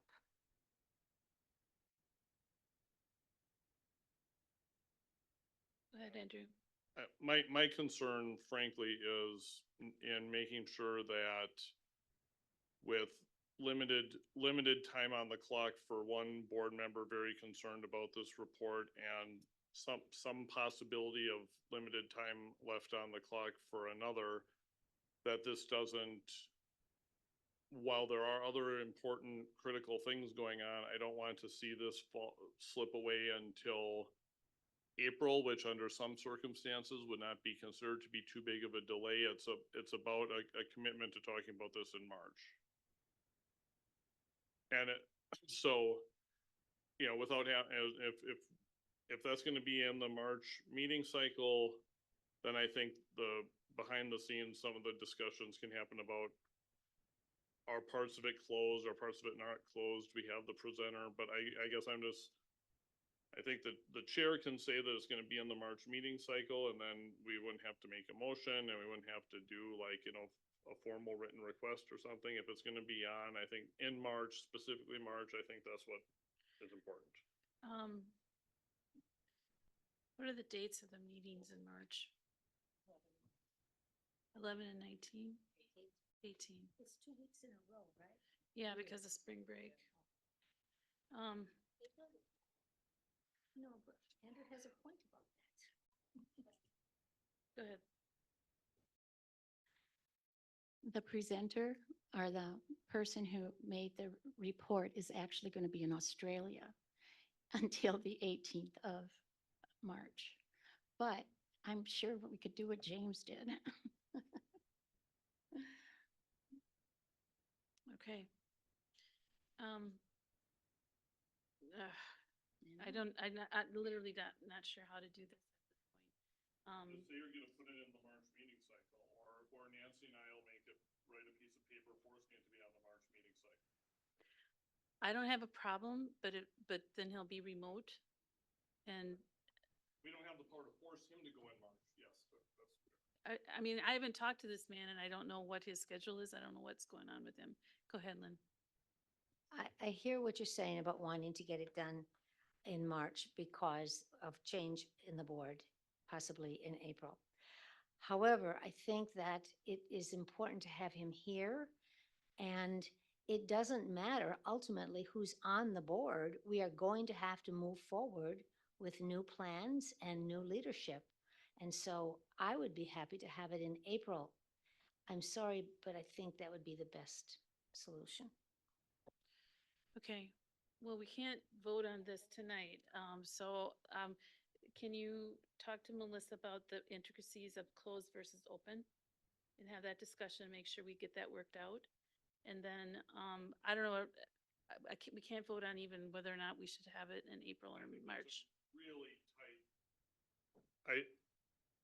I'll say this once, then I'll drop it. I think it is a ridiculously tight interpretation of the rules to say that you can't move even to put something on a future agenda. And this smacks of the time when when people voted 4-3 to not even hold a meeting that we knew was going to be held. I'll let it go. I'll let it go. Go ahead, Brian.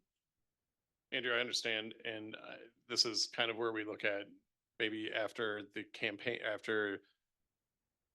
at some point in the near future, adopting Robert's rules so that this is all set out with it. So, I don't know if you want to remove your motion, because I don't know, so. I didn't read it as a motion, Okay. but just, in my 3 years on the board, it's been very hard for me to get anything on the agenda. And this has been going on for a long time now, for trying to talk about this with the board. And I don't know how else to do it except to say it right now.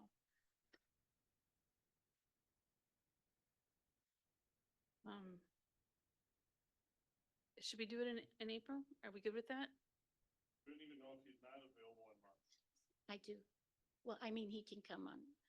He will be in Australia visiting his son. But like James did it on virtual, so I don't know. He's in India. So you've talked to him. Yes. I have not, so Yes. maybe somebody from the district should talk to him and figure out what his schedule is. Yeah, do we I have don't to? think you have to pay him. I think he just wants to talk about it. He would just talk about it. I can ask him. I don't think he was gonna be paid. I think he just wanted to talk about his work. Well, I mean, we need to know that. So, Well, I'll so ask someone should, reach out to him and Well, specifically figure out his availability and what he's gonna charge. Because his contract was filled a long time ago. Yeah. And Dr. Tiller, got the report that he wanted, and that happened in August. So having him come back at this point doesn't seem like that would be without cost. Go ahead, Lynn. I would just say that if we do this in April, it gives us time to go through the report, somebody to go through the report and get a sense of what sections would be appropriate to talk about in open session and what we would prefer not to delve into. But go ahead, Vicky. Yeah, I think that's a great idea. And actually, Dr. Tiller, David Johns and I were preparing, we went through the report already and found items that we could address. And we were preparing to incorporate that into the presentation next month about the academic goals and progress there. So if there's something beyond what Dr. Tiller had already identified as areas that we needed to work on, if you could let us know. Okay, well, tonight's the first I've kind of heard of this, so I'm caught unaware that this was a thing. And so let's explore having him maybe in person, maybe not, or maybe people will be satisfied having this be part of the April presentation. I'm just gonna need to hear from you guys. I'm sorry, I don't think we can make a decision on this tonight, so. All right, with that, I would entertain a motion to adjourn. I'm sorry, you go ahead. Lynn, can you read the motion to go into closed session? I move that the board adjourn into closed session pursuant to Wisconsin Statute 19.85, Section 1C, to consider employment, promotion, compensation, or performance evaluation data of any public employee over whom the board has jurisdiction, and Wisconsin Statute 19.85, Section 1F, to consider financial, medical, social, or personal histories which, if discussed in public, would be likely to have a substantial adverse effect upon the reputation of persons referred to. More specifically, to wit, to discuss the hiring of and the contract for the interim superintendent. Have a second? Okay. Can we do an all in favor? No, roll call vote. Go ahead, Kenzie. Becker, Aye. McCoy, Aye. Welch, Aye. Mills, Aye. Gerlach. Aye. Okay, we're adjourned into closed session.